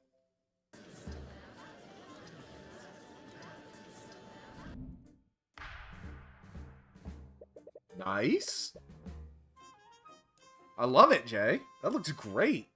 How do you always get all these damn artists, you bastard? Because I know you don't commission them. They just do it. Court is now resumed for the trial of Stephanic Dracogen. Let us review the proceedings from 2 days ago. Oh, it has been 2 days. First, the facts in this case seem very straightforward. The victim, Justin Way, put his weight on a poorly maintained guardrail in the refinery grounds. Said guardrail broke, causing Justin Way to fall to his death. However, the defense presented a shocking piece of evidence in the previous proceedings. Traces of transmutation magic were found on that same broken guardrail. This new evidence implies that sabotage, if not outright foul play, played a part in the death of the victim. This evidence is also accompanied by conflicting testimonies from the witnesses. All these elements have thrown quite some doubt on the validity of the prosecution's case. Why can't I read tonight? Yes. However, the prosecution maintains that the Dracogen Trading Company is at fault for Justin Way's death. Even though someone may have sabotaged the guardrails. Prosecution acknowledges that the sabotage may have occurred at the scene of the accident. However, we also believe there are several factors in this case that the court is overlooking. As we all know, several witnesses were present at the refinery at the time of the accident. The harbor master was showing a patron around the refinery. Mosarika Tudor was making a food delivery and entered the building. And of course, the victim, Justin Way, was obviously present as well. Each and every one of these people... Did I accidentally skip one? Nope. Each and every one of these people had no business being in the refinery that night. In the case of the harbor master and his patron, it would hardly be reasonable for anyone to stop them. You doubt anyone would stand in the way of the Crown Prince. That may be, but Justin Way worked in the freight division and should not have been at the scene. I've already verified this with my client. The victim was not authorized to be in the refinery building. And who stopped Justin Way from entering the area unauthorized? Isn't it the defendant's duty to prevent such individuals from entering the building? To an extent, because, like, yeah, you need to stop that, but that doesn't make you doesn't make you responsible for their death. My client can't. There you go. And you surely can't hold my client responsible for someone sabotaging the guardrail. This so-called sabotage is only theoretical until a proper culprit is found. I might be compelled to agree with you, Miss Steelman. After all, there's no hard evidence that proves the traces of transmutation were left by a specific spell. What kind of mental gymnastics is that? Every part of the guardrail that had traces on it was rusted. They're bending the context to what happened to suit their purposes. Hard evidence means everything here, and the rod of mending is reduced to shards in the vat. Without the complete rod, you can't prove that someone used it to sabotage the guardrail. Regardless, is it not the responsibility of the Dracogen Trading Company to ensure that its employees do not wander into restricted areas? Redeem. Remember redeem, Ollie. Oh, me too. I absolutely hate the summer, man. 'Cause I'm a big guy, and even though I live in Florida, I don't... Dapper doesn't keep at hot temperatures, you know? The blue tongue should tell you something. I keep it cold temperatures. I want to go back to Alaska. Blaming a potential saboteur puts the cart before the horse. Oh, God, tell me about it. Although, no, I disagree. I'll take pumpkin spice over any day. Perfect timing. Let it play. What the f does that mean, Kobe Bryant? It means, okay, that coffee is disgusting. Fact. And my chat can't ban me here. I've gone mad with power. It doesn't stop with Justin Way either. Why was Mosarika Tudor able to enter the building? She doesn't even work for the refinery, yet she was able to waltz into the building without any trouble. Fuck you, baby. Not my fault that you have terrible taste. You know, actually, I take that back. Your terrible taste is why we're married. Check and mate. Actually, Steelman does have a point about Rika. Shouldn't something have stopped her from entering that area? You doubt that Dracogen would show that kind of negligence. If that's true, I believe we should hear from Miss Tudor directly. Let's hear how easily she gained access to the refinery on the day of the accident. We've already anticipated that. Mosarika Tudor is prepared and ready to testify. Very well then. Bailiff, please escort Miss Tudor to the stand. Here we go again. Miss Tudor, are you aware why you've been called here today? Yeah, I heard everything from the gallery. Then you'll have no problem answering the following question. Did you encounter resistance when you entered the refinery on the night of the accident? Witness, may I remind you are under oath to tell the court everything you know. Failure to do so is a crime. No one tried to stop me. Sorry, Tyrion. You have nothing to apologize for, witness. The only one at fault is the Dracogen Trading Company and their negligence. Hey, that's... As for the record, please testify in detail how you entered the refinery that day, Miss Tudor. Okay. I am putting myself down, Ranter. And the fact that she likes coffee proves I'm correct. So Ollie can't use her horrible positive powers on me.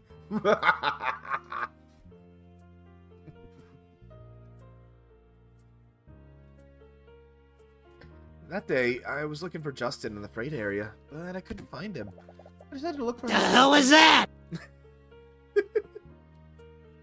In the refinery's main building. There was some kind of magical door leading to it, but it was unlocked. Nothing really stopped me from entering the refinery building. But there was a magical door, meaning it should have been locked. As the court can clearly see, there were no safeguards preventing the witness from entering that restricted area. The witness clearly stated there was a magical door leading into the building. This was obviously some sort of security door powered by artificery, which was still unlocked and effectively useless. Damn it, there must be a way to prove the unlocked door wasn't Dracogen's fault. Mr. Cuthbert, you may begin your cross-examination. I got fucking nothing? You were there to deliver his dinner to him, am I correct? Yeah, he was usually in the freight area around that time. I was surprised when I didn't see him there. I was a little worried, so... Okay, but hold on. Let me take a look at my evidence here.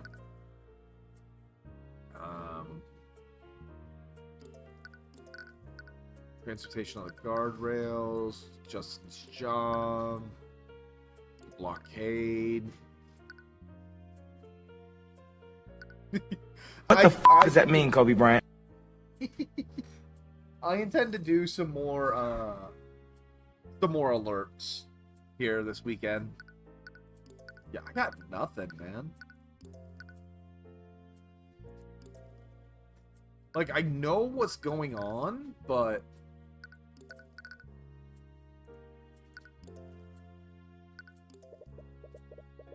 Seems strange you'd go looking for him. Why not just leave his food with one of his co-workers? I thought of that, but I also wanted to make sure he was okay. I was the one that helped him get the job in the first place. It wouldn't look good if he left in the middle of the shift. How did you enter the refinery building, Miss Tudor? Some kind of magical door. By magical door, do you mean there's a door powered by artificery? Yeah, I have a door like that in my restaurant too. But this one looked a lot more complex. Why would you or Dracogen need magical doors anyway? Well, the one in my cafe magically locks the shop when I close it for the day. I guess the door to the refinery was for the same thing. But that means there was a mechanism to keep out unauthorized personnel, which was effectively useless. The witness entered the refinery and encountered zero resistance. Furthermore, the Inquisition has already logged the specs for the door. There we go. Interesting.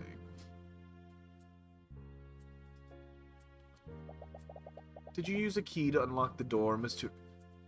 Would Stefan be responsible? I don't think so. I don't suspect Stefan at all. Did you use a key to unlock the door, Miss Tudor? No, I didn't. As you can see from this report, Stefan, like Dracogen, was the only person capable of disabling the lock. Yes, Mr. Dracogen kept the door unlocked during work hours. This means it's entirely Dracogen's fault the victim gained access to the building in the first place. Oh, wait, that's not what I meant to... But that is what you implied. Unless you can prove another person disabled that door. Can't refute that statement yet. But you might be able to work with this new information. Regardless, please add that last statement to your testimony, witness. Right. No one else could have disabled it.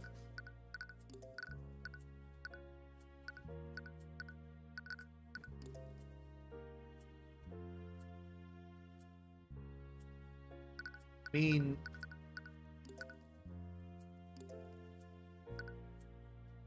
unless, I doubt it, but could it have been disabled because he knew the prince was coming? Objection! Nope.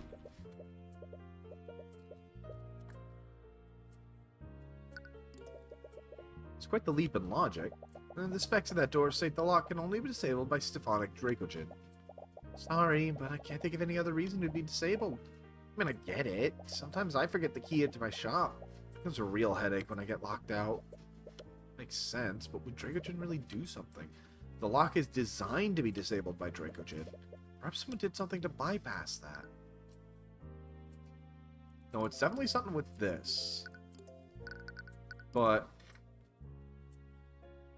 the door cannot be physically... I mean, let's... Objection! Yeah, I didn't think so. So...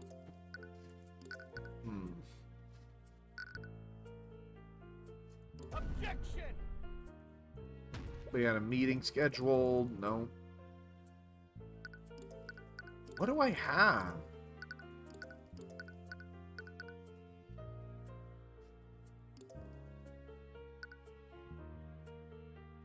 Oh! Objection! Okay, hold on.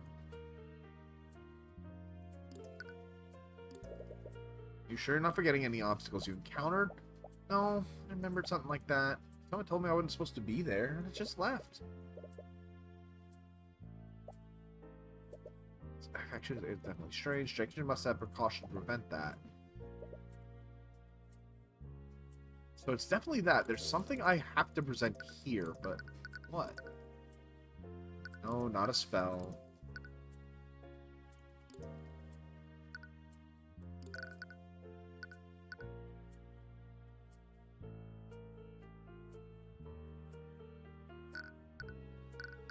I might have to just...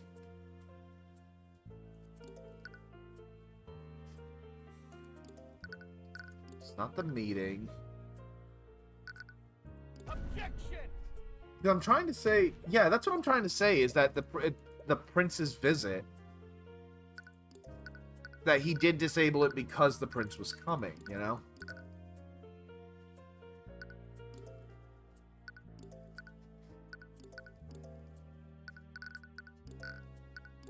Objection!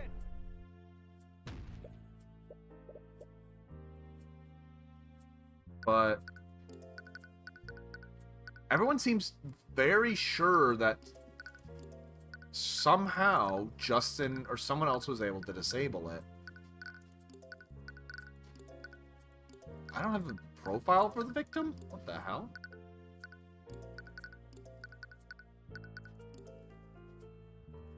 Objection! It's gotta be something here.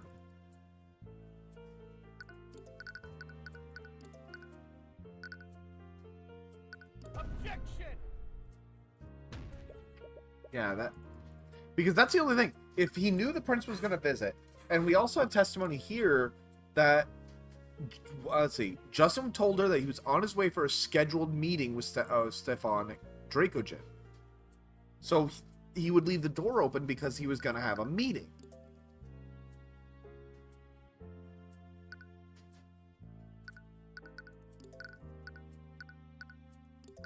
I'm just gonna have to start hitting everything. Objection!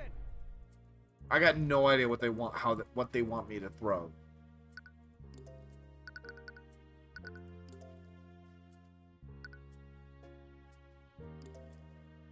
Oh, wait, no. Hold on. Because that's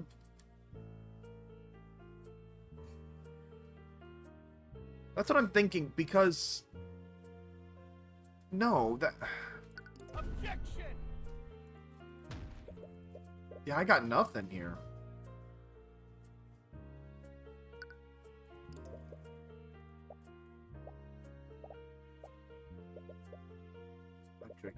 Lock's designed to be, but perhaps something did something to bypass it.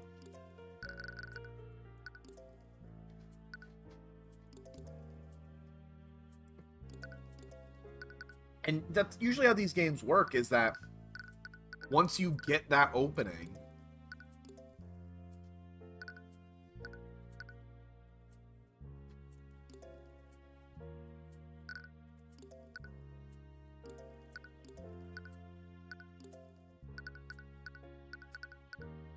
Objection!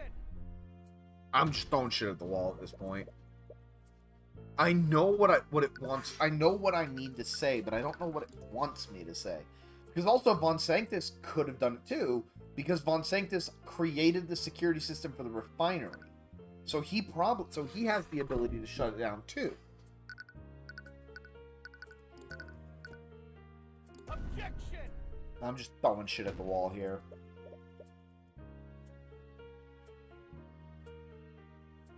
Yes, love. Statement is, that day I was looking for Justin on the freight area, but I couldn't find him. I decided to look for him in the refinery's main building. There was some kind of magical door leading to it, but it was unlocked. We pressed her on that, and she added, Mr. Dracogen must have disabled the lock. No one else could have disabled it. Nothing really stopped me from entering the refinery building. But Von Sanctus could have. Objection!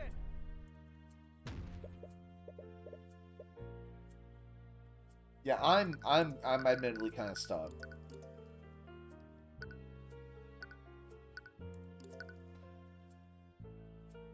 What's this testimony here is on the night of the accident that she saw Justin Way fall off the walkway. After seeing him fall, she tried to get the attention of Astor and Noah Morrison, but they couldn't understand it because of how loud the machines are.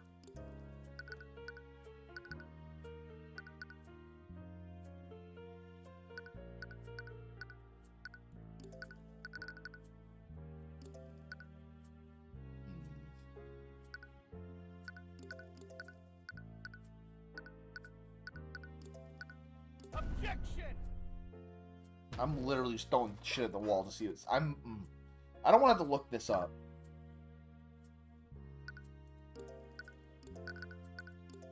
Yeah, I can try, but I don't... Objection! Yeah, no.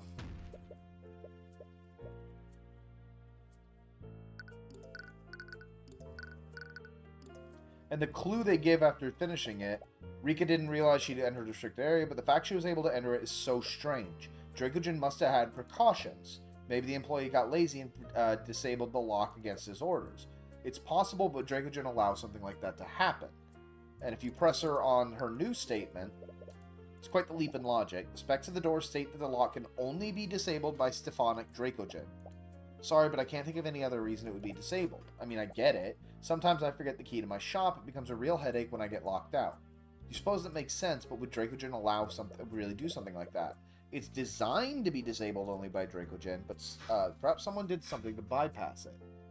I pressed everything. Because here she's just like, oh yeah, I totally remembered. I wish I had a skip.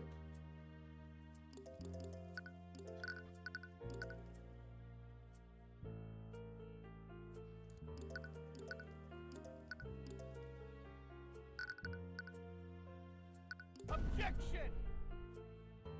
I'm just gonna have to throw everything at the wall here.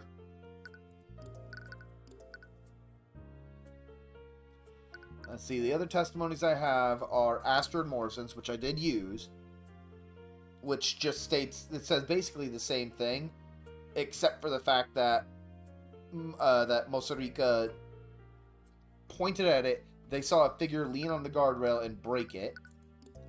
I have the testimony about her delivery. Objection! Which, yeah, no.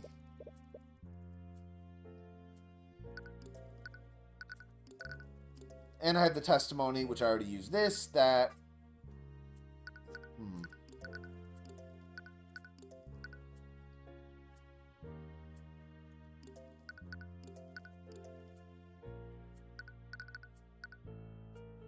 Yeah, I'm stumped here.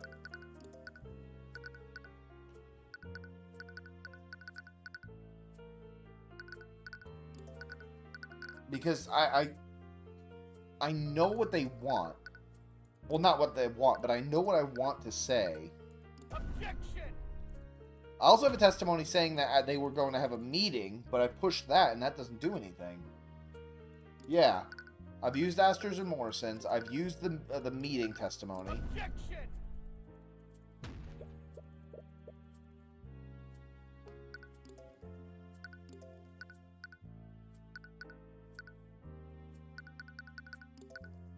And this game, and you know, it's like Phoenix Wright, it won't let you. On 4, because that's the one that I should need to. It's the one that was added. And it's always added in.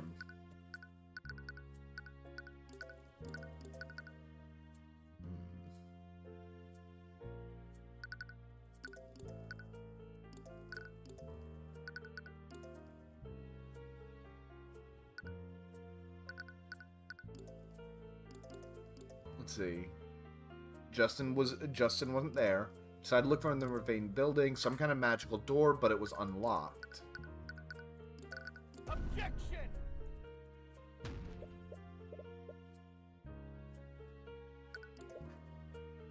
Door, a door like it. What'd you need magical doors? Automatically locks.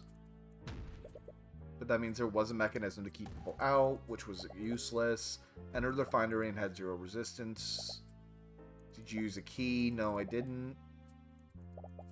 I guess Dracogen kept it unlocked during work, meaning it's entirely Dracogen's fault the victim gained access. You can't refute that statement yet, but you might be able to work with this new information. Please add that last statement to your testimony.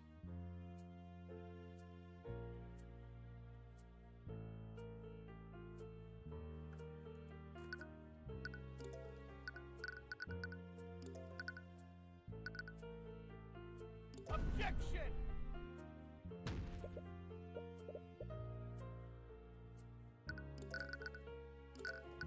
Objection!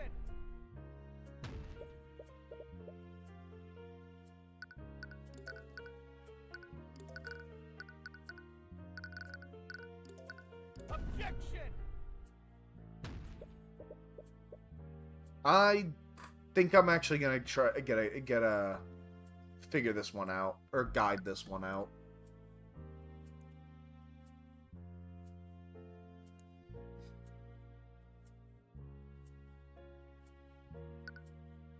Let's see.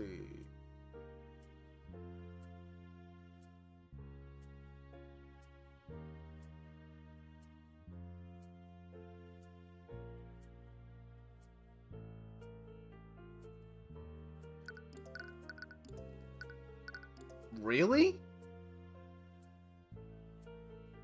Oh, okay. It's this. I did look up what I needed to do, and I would have found it eventually, but because Justin was able to disable mundane and magical locks. Objection! Miss Steelman, you claim that my client expressed negligence by disabling the door. This is the reason why the security door was unlocked and why the current witness was able to enter the building. That's correct. Your client's negligence allowed unauthorized persons like Justin Way to gain access to the building. And regardless of any sabotage, Justin Way died because he was in said authorized area. And what if I told you that another person may have disabled the door? Not because of laziness, but because of more nefarious purposes.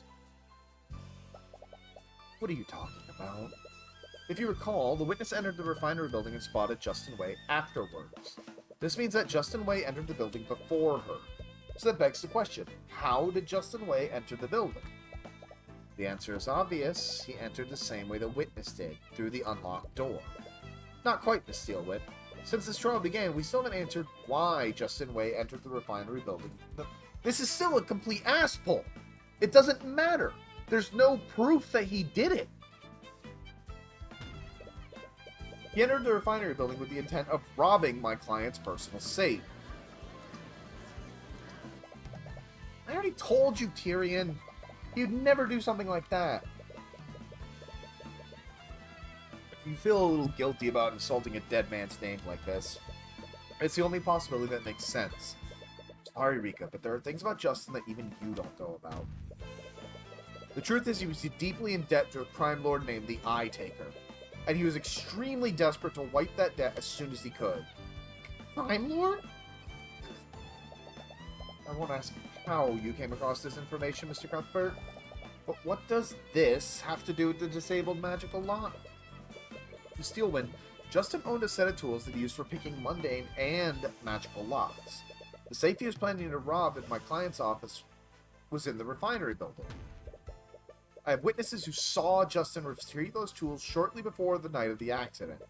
He clearly had a plan to disable any locks that stood between him and the safe. This means it's entirely possible that Justin disabled the locked refinery door illegally. We're not actually going to bring them in, are we? Yeah, I'm kind of bluffing right now. You basically assaulted one of them. We both assaulted him, Tyrion. She says that as if that absolves her of any guilt. Hold on a minute. You can't just accuse him like that when he can't defend himself. Sorry, Rika, but his delinquent friends told me about his plan. He didn't want to rob Dracogen, but he needed the gold to wipe away his debt.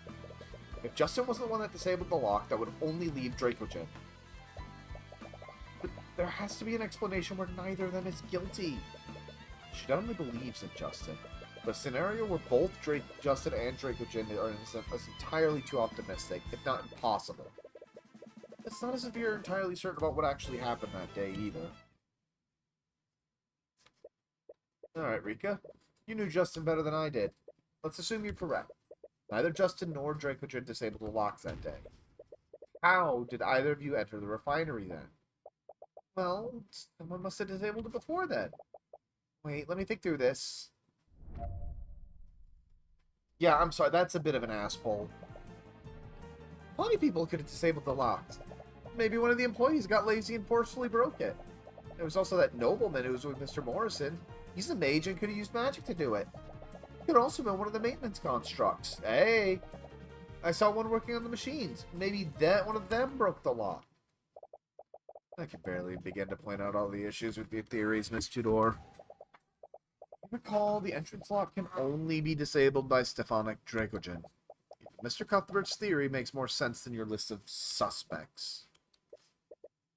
Right. Doesn't matter how many suspects she presents. None of them had the credentials to disable the lock. Why do you feel like there's something wrong with her testimony? The defense would still like to exercise the right to cross-examine the witness. What a waste of time. The court agrees with Miss Steelwind. We also recognize Mr. Cuthbert's right to cross-examine. However, I will not allow the defense to waste the court's time. If nothing essential is gained for your cross-examination, I will not hesitate to end it early. Understood, Your Honor. They always threaten that, but they never do it. Plenty of people get disabled the locks. Here. Maintenance construct. You know, those magically animated suits of armor. Just seen an arcane construct while she explored in the refinery.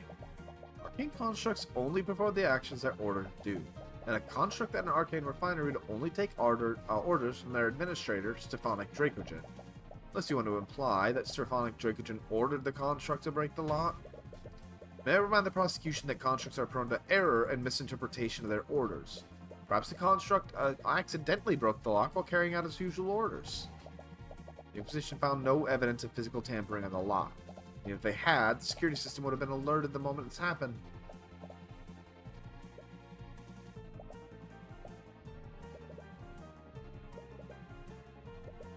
She observed a lot. Something must be off with her observations. As I said before, Dracogen was the only person able to legally disable the lock, and Justin Way was the only person that had the skill to disable it illegally. Well, how do you know that someone else didn't have tools like that? Certainly possible, but unlikely. The ability to pick a magical lock seems like a rare skill for anyone to have. As far as you know, no one was there that unauthorized that day. Yeah, except for maybe Astor and Morrison. The Harbormaster's companion would have no reason to perform such an act. Your personal bias might be clouding your judgment, Miss Steelwind. This isn't merely an extrapolation based on his character, Mr. Cuthbert. The nobleman in question had the legal authority, there it is, to enter the building. He wouldn't need to resort to such underhanded tactics. Right, as a crown prince, he could legally enter the Arcane refinery if he wanted to. In fact, that's probably how he entered in the first place. You would probably know that since you two seem so close with each other. Is she jealous of our relationship with Aster? Maybe it'd best be avoid bringing up Aster.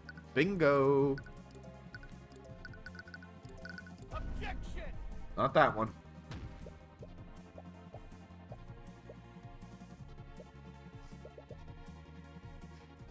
Wait, something special was said there.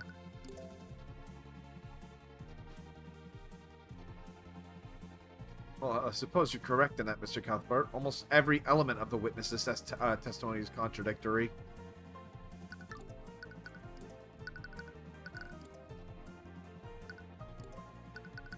Objection! Yep. Alright,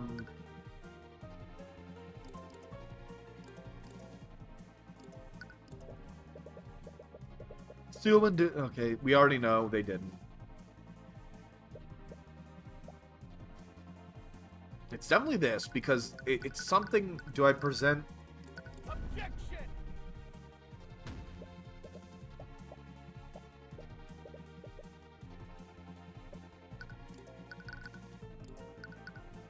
Once again.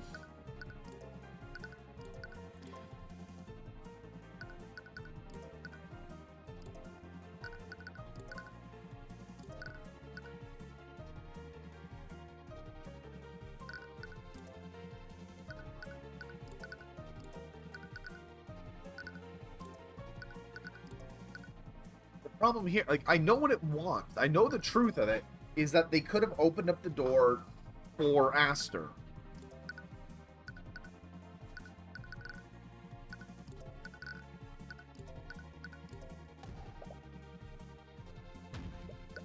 Oh, right.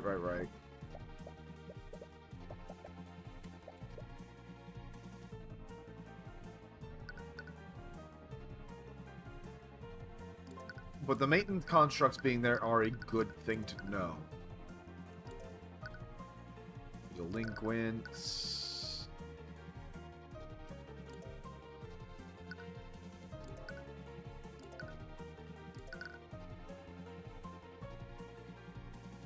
Yeah, Justin Way was on a way to schedule a meeting with Draconic, but Dracogen never mentioned it.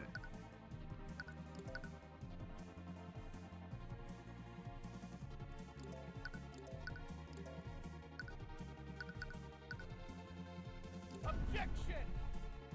Oh.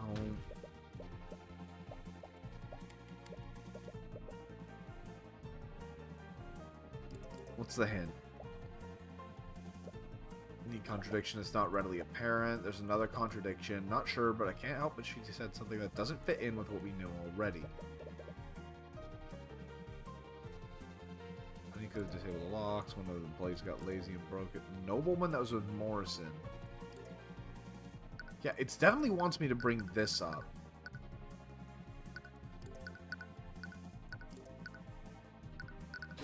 There it is. Okay. Wait, that can't be right, can it? Rika, you said you saw a maintenance construct inside the refinery building. You sure it was an arcane construct? Yeah, I'm keeping an eye on them in the Von Sanctus catalogs. They're not available to the public yet. When you saw this arcane construct, what was it doing? I'm not exactly sure. It looked like it was doing maintenance on the machines. Maintenance on the machines? But it shouldn't have been there in the first place. What's it doing there? More importantly, who sent it there? Where are you going with this, Mr. Cuthbert? As I said before, an arcane construct owned by the defendant wouldn't have disabled the lock. I agree. A construct owned by my client wouldn't have done that. But arcane constructs are extremely rare, not available to the general public yet. Yeah, I'm way too tired. I should have caught it. I did catch when she mentioned that it was there, because it shouldn't be, because he said he didn't want to didn't want to buy any. But it didn't even occur to me to present that. Furthermore, they are only produced and sold by Von Sanctus Industries. Lord Von Sanctus personally sold several products to the Dracogen Trading Company. However, when offered the opportunity to purchase his arcane construct, my client turned him down. What? My client disliked the construct's flawed intelligence. Didn't want them working on the refinery. He turned down Lord Von Sanctus's offer in favor of utilizing human labor. Wait, then why did I see a construct in there? Exactly. If my client did not own any constructs, why did the witness see one there? Or to phrase this question differently, who sent that construct there? Who? Why would anyone send an arcane construct into the refinery? First, let's consider the rarity of arcane constructs. Highly experimental and not available to the public yet. With all these elements in mind, only one person in the city of Arnax could have done that. Wait! You can't possibly mean... I do, Miss Steelwind. Few individuals had access to an arcane construct, and even fewer the ability to disable the locked door without alerting the security system. Yeah, it would have to be the guy that owned it. Where are you sleazy? Only one individual could have done everything I described. Lloyd Von Sanctus, the noble lord of Arnax. You can't be serious. Are you accusing Lord Von Sanctus of illegally sending a construct into Arcane Refinery? What possible reason would he have to do that? When Rika saw the construct, she said it was working on the machines. But that construct was sent by Von Sanctus. It didn't actually work for Dracogen. Would that mean... Rika, when you saw the construct in the refinery, was it carrying anything? Yeah, actually. It was carrying a large cylindrical machine. It looked pretty heavy. Like it would normally need to be held by 2 people. Yeah, how'd you know? All makes sense now. Von Sanctus has been far too aggressive pushing these charges. It wasn't because he was desperate to get rid of Dracogen. It's because he needed to cover up what actually happened. Mr. Cuthbert, where are you going with this? You see, Your Honor, the tool that the witness saw this construct carrying wasn't just any tool. It was a Rod of Mending, an artificial tool that channels transmutation magic. Transmutation magic? As in, magic that can be used to weaken and sabotage parts of the refinery. Are you seriously accusing? Your Honor, Lloyd Von Sanctus sent a construct into the Arcane Refinery to sabotage it. In other words, Lord Von Sanctus is responsible for that guardrail breaking. I think that's enough out of you, you upstart commoner.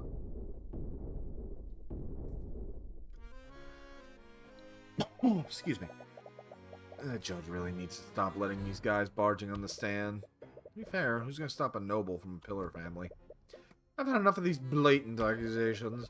If you want to sling mud at my name, you will do it to me directly. Lord Von Sanctus, I would highly advise against doing this. Please, you think I'm like that fool Pierce?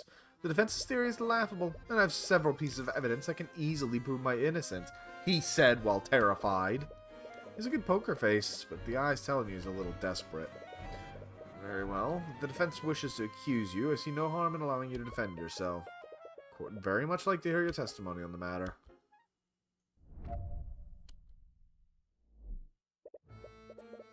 It is possible to order a construct to complete a complex list of tasks, but doing so is ill-advised. For you observe this with the Nightgrave trial, constructs are extremely prone to error when completing a long list of tasks. According to the defense, the saboteur stole a Rod of Mending and used it to sabotage this very specific sections of the refinery. I would never trust a construct to discreetly complete such an intricate set of tasks unsupervised.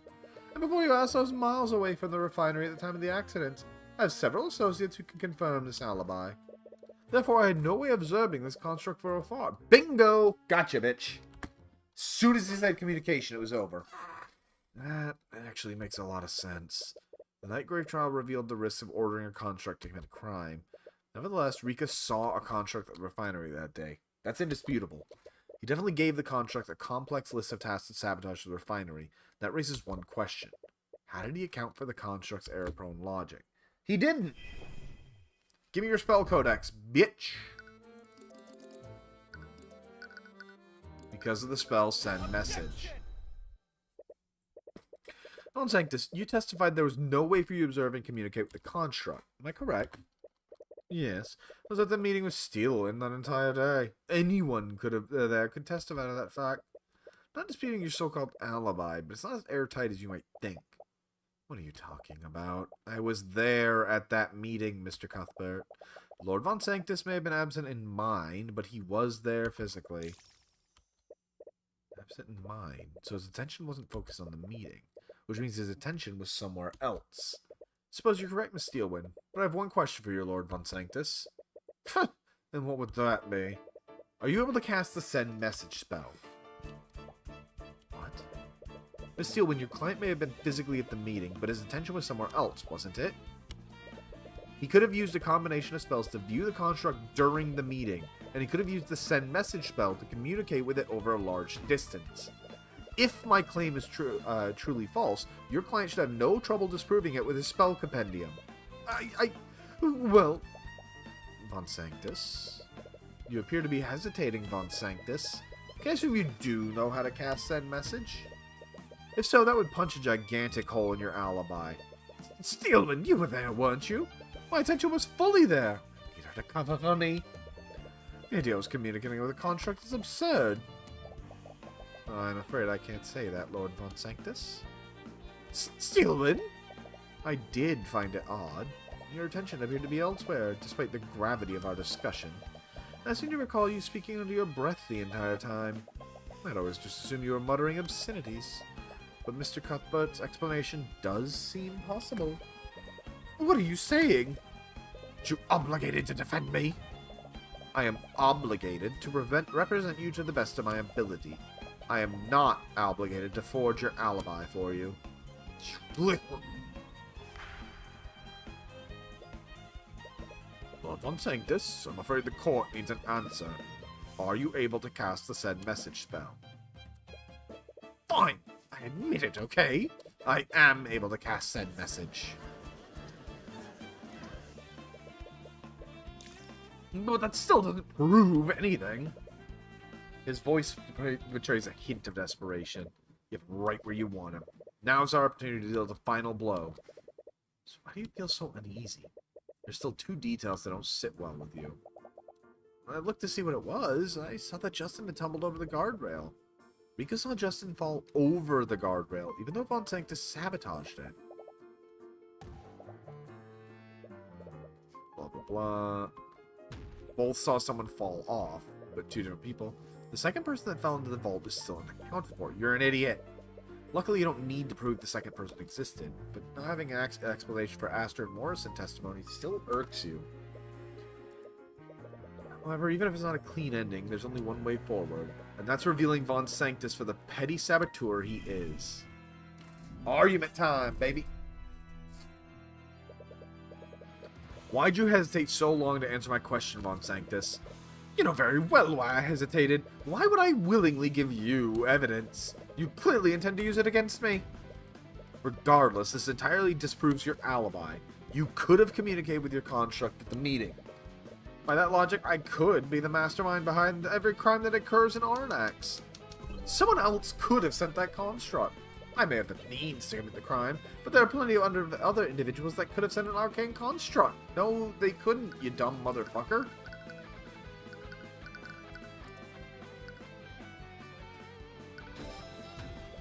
Von Sanctus, you of all people should know that arcane constructs are not available to the public. When you attempted to sell these constructs to Dracogen, you promised him he would be the first merchant in all of Arnax that would own one. Since he refused your offer, that would leave you as the only owner of arcane constructs in Arnax. That's... Well, I admit I may not have been truthful when I made my sales pitch. Sir, saying you lied to my client. Oh, please! Every good businessman knows how to embellish the truth when making a sale. I've sold constructs to other individuals. Truth is, I've sold them to plenty of other individuals to Arnax.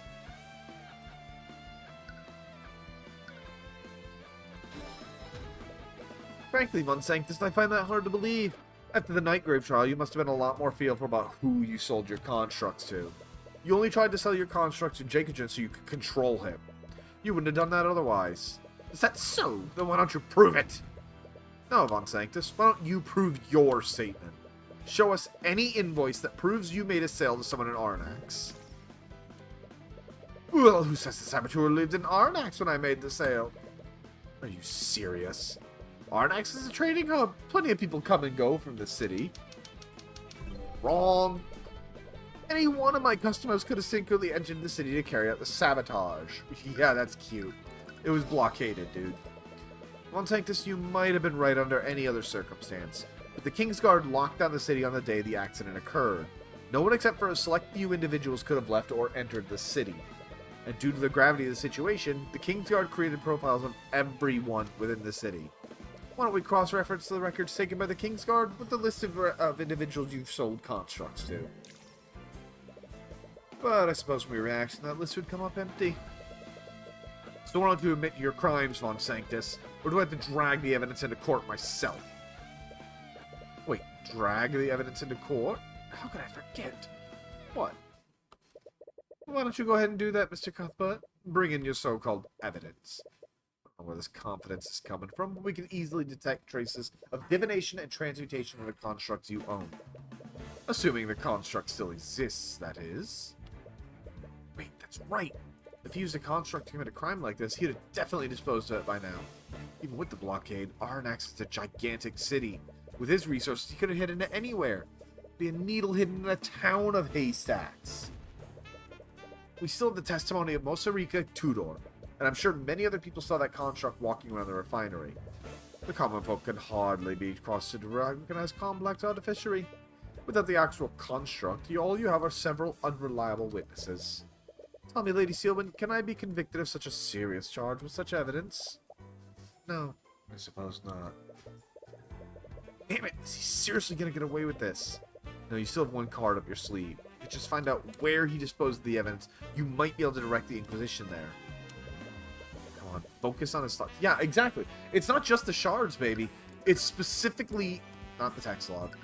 It's specifically these ones. The metallic shards that have the Von Sanctus crest on them.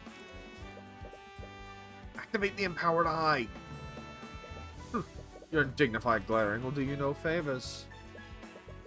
Why isn't it working? The Eye of Horus is a powerful tool, Tyrion. But that's twice now you've used the Empowered Eye to get out of a corner. Keep relying on that one trick, you'll never grow as an attorney. One day you'll find a witness that the Empowered Eye won't work on. Miss Timora was right. Oh, excuse me. You've been relying on the Empowered Eye too much. From your silence, I assume you have no way to refute my claim. I suppose that makes it checkmate, you upstart commoner. Honestly, I can't believe you resort to accusing me of manslaughter. What a crass and underhanded tactic. But I suppose I wouldn't expect anything less from a charlatan like you. Damn it. Who's objecting on our behalf? What the hell are you doing? What? Look on your face. Are you seriously giving up? I've seen you get out of plenty of situations like this. So why are you giving up this time? Sorry, Celeste, but I can't use my usual strategies. There's no way to find the evidence we need. Seriously. There's always a way, Tyrion. If your usual strategies aren't working, you just need to do something different. She's right. You don't need to see directly in his mind to utilize your skills as an attorney. You may not be able to rely on the Eye of Horus this time, but you've always been able to rely on deductive reasoning. Well, it seems you have no further questions for me, and you clearly don't have a shred of physical evidence to support your claims. I think I'll be taking my leave. I'm not quite done with you yet, Von Sanctus. Honestly, your desperation is almost pitiful. To be fair, manslaughter counts as accidental murder, so... you really should be learned to lose with dignity, Mr. Cuthbert. He's the last person you want to hear that from. Calm your mind and focus. You may not be able to read Von Sanctus' mind in the literal sense, but you can still extrapolate his plan and his actions. Let's explore my theory a little more and see ourselves that there's no physical evidence. If you wanted to use a construct, you would need to maintain constant communication. So prove this communication occurred, we would need something that connects you to it. There it is. Send message can only target a person, but arcane constructs probably count as people for the purposes of that spell. What piece of evidence would that leave behind? Oh, actually, that's a good point, too. The Rod of Mending.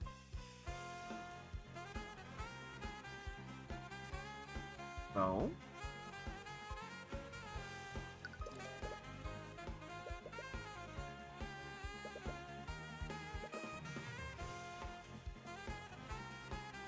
The object that...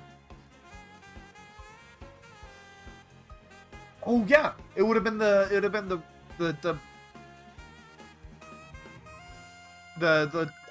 no? Oh, yeah, the guardrail. I was right. I just was being a little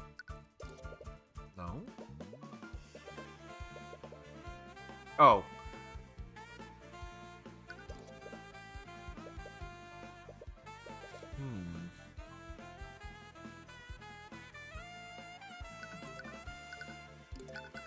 Like, I know what it's trying to get. I know what it is.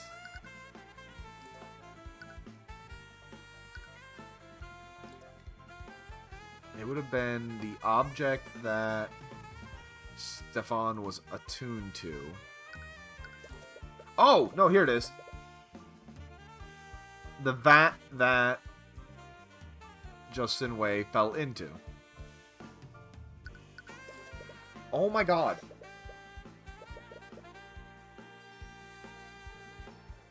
The object that...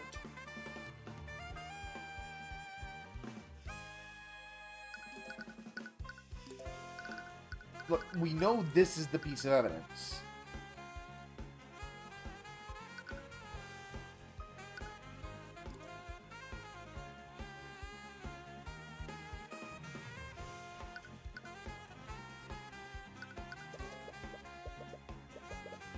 Oh my god.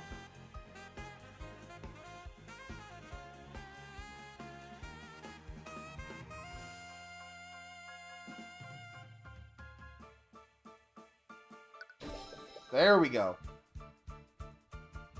An arcane person isn't a construct isn't a person, so you must use an object attuned to your magic to communicate with it. Ms. Sealwyn, if we were to find that object, would that tie your client to the sabotage? Hypothetically, yes. The Inquisition has divination magic, and they can use it to detect if an object is attuned to a specific mage. Good luck finding such evidence. If I did perform these acts, the remain could be anywhere in our necks. I'm not so sure about that, Von Sanctus. Let's look at the things from your perspective. Why would you do the things you did that day? Knowing that will point us where you ultimately hid the construct. Your intention was to sabotage the refinery without anyone finding out what you did. So how would you dispose of the construct and the attuned item? You needed to hide and or destroy the object so no one could find it. Wait, destroy? Here we go.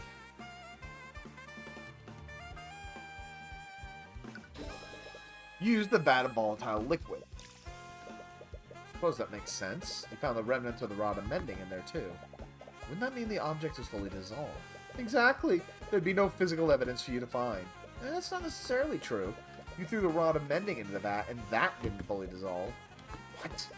The workers neutralized the liquid immediately after Justin fell into the vat. What?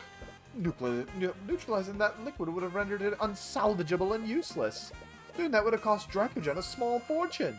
Unlike you, Von Sanctus, my client values the lives of his workers over his profits. And because of that, the Inquisition was able to find pieces of bone matter and metal within the vault. Wait, the rod didn't fully dissolve. This means it was thrown into the vault around the same time that Justin fell in. You wouldn't have thrown the rod into the vat until after you were done with the sabotage. And if you wanted to destroy the rod, you would have destroyed all the evidence you needed to get rid of. What piece of evidence would Von Sanctus also dispose of? Is there anything else that he would have needed to get rid of? The Arcane Construct. You'd have also destroyed the Arcane Construct itself. That's ridiculous. Lady Steelwood, why aren't you... I told you before, didn't I? I will defend you to the best of my abilities, but I will not fabricate an alibi for you. I still love that Steelwind is actually legitimately a good person. You must have ordered the construct to throw itself into the vat to hide any traces of your sabotage. A machine resembling a human throwing itself into the vat. This means that anyone looking at the walkway would have seen this. That's it! The Arcane Construct is the second person, there you go, Dipfoot, that Astrid Morrison saw into the vat. That's why we didn't find any organic matter from anyone other than Justin in there. The second body that Astrid Morrison saw was actually an Arcane Construct. Or you... Wait, Rick was sure she saw Justin fall off the walkway. After she notified Astrid and Morrison, they saw the construct break the guardrail and fall into the vat. Wouldn't that mean the construct disposed of itself after Justin Wei fell off the walkway? Why would you order it to do that? Because it never happened. Your logic is flawed. It's getting stressed out. Maybe you should try using the eye again. No, you don't need it this time. You're so close to figuring this out. You can feel it. So think, if he was observing the construct using magic, he must have seen Justin fall. And for some reason, he reacted by sabotaging the guardrail. Why did Von Sanctus sabotage the guardrail? Unless he did all of it because he saw Justin fall. Von Sanctus wanted Justin's death to look like an accident. It's because you wanted it to look like an accident. Which means it wasn't actually an accident. Oh, now you're accusing me of intentionally murdering the victim. Why would I ever do that? You said it yourself. My goal was sabotage. Committing murder would have brought necessary attention to what I've done. But those constructs do have a habit of shoving people that are in their way. The construct put Justin out of the way, causing him to fall over the edge of the guardrail. Figuring out everything that happened just for a few clues? Hey, I didn't see you there. I was just walked past him. Acknowledged. What? Hey, watch it! Quit shoving me! Wait, ah! The crap, pull me up! I can't hold on for much longer. You idiot, what are you doing? What? Grab his arm and pull him up. Acknowledged. Crushed his hand. Your grip is too tight. Stop that. Acknowledged. Dropped him in.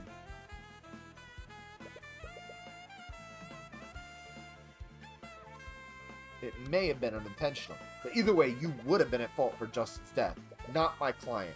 And if the construct fell in after Justin, your attuned object must be somewhere in the neutralized liquid. No, it's even better than that. Constructs are made from a specific magical alloy, aren't they? I'm sure with a few divination spells, we can identify the metal shards of the construct and your arcane focus. Each and every one of those pieces of evidence points directly at you, Von Sanctus. You petulant little upstart! And that's checkmate, Von Sanctus.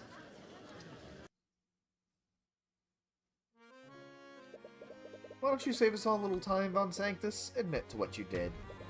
And while you're at it, drop your false allegations against my client. I have nothing to admit to, nor do I have anything to apologize for. Of course not. You're completely blameless, right? Do you think you've achieved victory here today? No. Dissidents like you and Dracogen are absolutely deluded. Each and every breath you take only throws Wyvern God further into chaos. You talk about these commoners as if they had even a fraction of the power you have.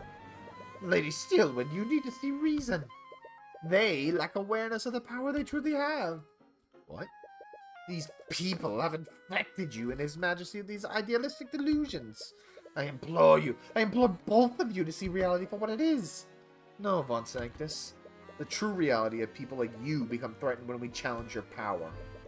You all speak of the rights of the individual. You speak as if each and every one of you would stab each other in the back the moment it benefited you. You may hate the nobility. You may curse, scream, and blame us for all your little problems. But the truth is you need us. You need us to direct and lead you. You need us to maintain the fragile order that holds your peaceful little lives together. Talk about protecting the common folk themselves. But the truth is, your actions led to the death of an innocent man. That is the only truth that matters. The defense has no further questions for the witness. He is dismissed. Very well. We did it again, Tyrion! And we even caught another murderer in the process. Yeah, we couldn't get this case officially dismissed today. But it's pretty much inevitable with the evidence we brought in today. Actually, it probably won't even reach that point. I've advised Lord Sanctus to drop the suit entirely.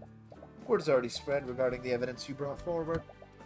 At this point, prolonging the trial would just harm his public image even more. It's great! Now you can build a case against him for Justin's death. About that, I'll probably be forced to recuse myself from any charges brought against him. What? Why? It's because you represented him in the suit, isn't it? It'd be considered a conflict of interest to prosecute him yourself, even though you're probably the only prosecutor that can convict him successfully. You're correct. As the head of one of the Pillar families, he has the justice system dancing in the palm of his hand. He'll definitely be quietly and swiftly acquitted. I'd have never agreed to as a representative if I had known about this. I'm truly sorry. Damn it. Must have this planned all along. No, is he seriously gonna get away with this? I wouldn't be so sure about that. Nitrogen? He may be acquitted in a legal sense, but the court of public opinion is a different thing entirely. What do you mean? He brought forward a myriad of evidence against him, and I'm sure everyone in the gallery saw it too. Lord Sanctus's power relies on his public image, and you quite handily tore down that facade. He may walk free, but his powers and ideals have taken a great blow. Is that seriously all we can do? His actions and recklessness resulted in the death of Justin Way. He should be punished within the letter of the law. Not wrong, Mr. Cuthbert. Sometimes we must take the victories we can get. He's probably right. But there's still one thing nagging at me. Oh? And what's that? Why was your safe unlocked if nothing was stolen? If Justin had gotten into your safe, he'd have taken your gold with him. It wouldn't still be there. Considering nothing is missing, I'd rather leave it at that. Really? Justin was a good man. I'd rather not taint anyone's memory of him. Especially Mosarika's. Right, she was pretty upset about your accusations. Nothing was taken, so no harm was done in that regard. I suppose so. The guy had second thoughts. But I can't help but wonder what actually happened. Hey! So we got about 40 minutes left. I don't think we should run right into the next case. Yo! I take her looking clean. This is my style, my man. It just makes no damn sense to me. Kid successfully robbed the guy days ago. Nobody saw him, nobody even suspected him. Then he breaks into the place again? Also, he could put back the stolen gold. Does this make any sense to you, Eris? Perhaps he felt more... I'm sorry? Perhaps he felt remorse for his actions, Father. Not everyone can betray the people they love so easily. If that's true, I feel like there's a sense of tragic beauty. Yeah, that's what I'm thinking. That's what I thought too, Math. But to know that he broke back in. If he had never tried to do the right thing, he never would have encountered the construct in the first place. He'd have paid his debt, and he'd saved the love of his life. It's true what they say. No good deed goes unpunished. Shame about the gold, though. I think we more than made a profit today. I, for one, am happy to load a boatload of tithes today. Yeah, of course she's the one that stole the ship. So we have 2 cases left. This adorable blind girl, and then this freakazoid who we've seen. But I think I should leave you guys a little early tonight. Not only am I kind of wiped myself, but it just would be better to finally start a case at the beginning so everyone has a chance to be on the same page, rather than this, everyone coming in halfway through and only getting half of the information. So, I think I will cut it about a half hour early today. I'll take a quick look if Mina's still streaming. Sadly, she's not, it looks like. Nope, she stopped an hour ago. Well, we have another... Let's see. So I have 2 options for y'all to go. I can't do any rating officially, right? But one is an art streamer, and the other is a game streamer. They are both small time, about 500 subs each. And I would like to support them. I always enjoy supporting my fellow tiny creators. So, even though they're both way bigger than me. So, I will link both of their chats in the stream. If y'all want to go get some more streams today, tell them Dapper sent you. They'll have no idea who I am. But, you know, it's always nice to do. The first is going to be Strix Prime.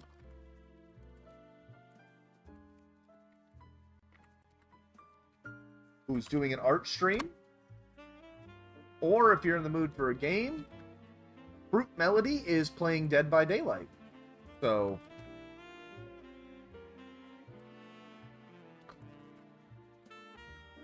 Go ahead and let him know Dapper sent you.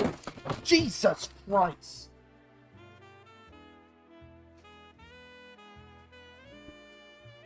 Something randomly fell off the top of my desk and about hit me.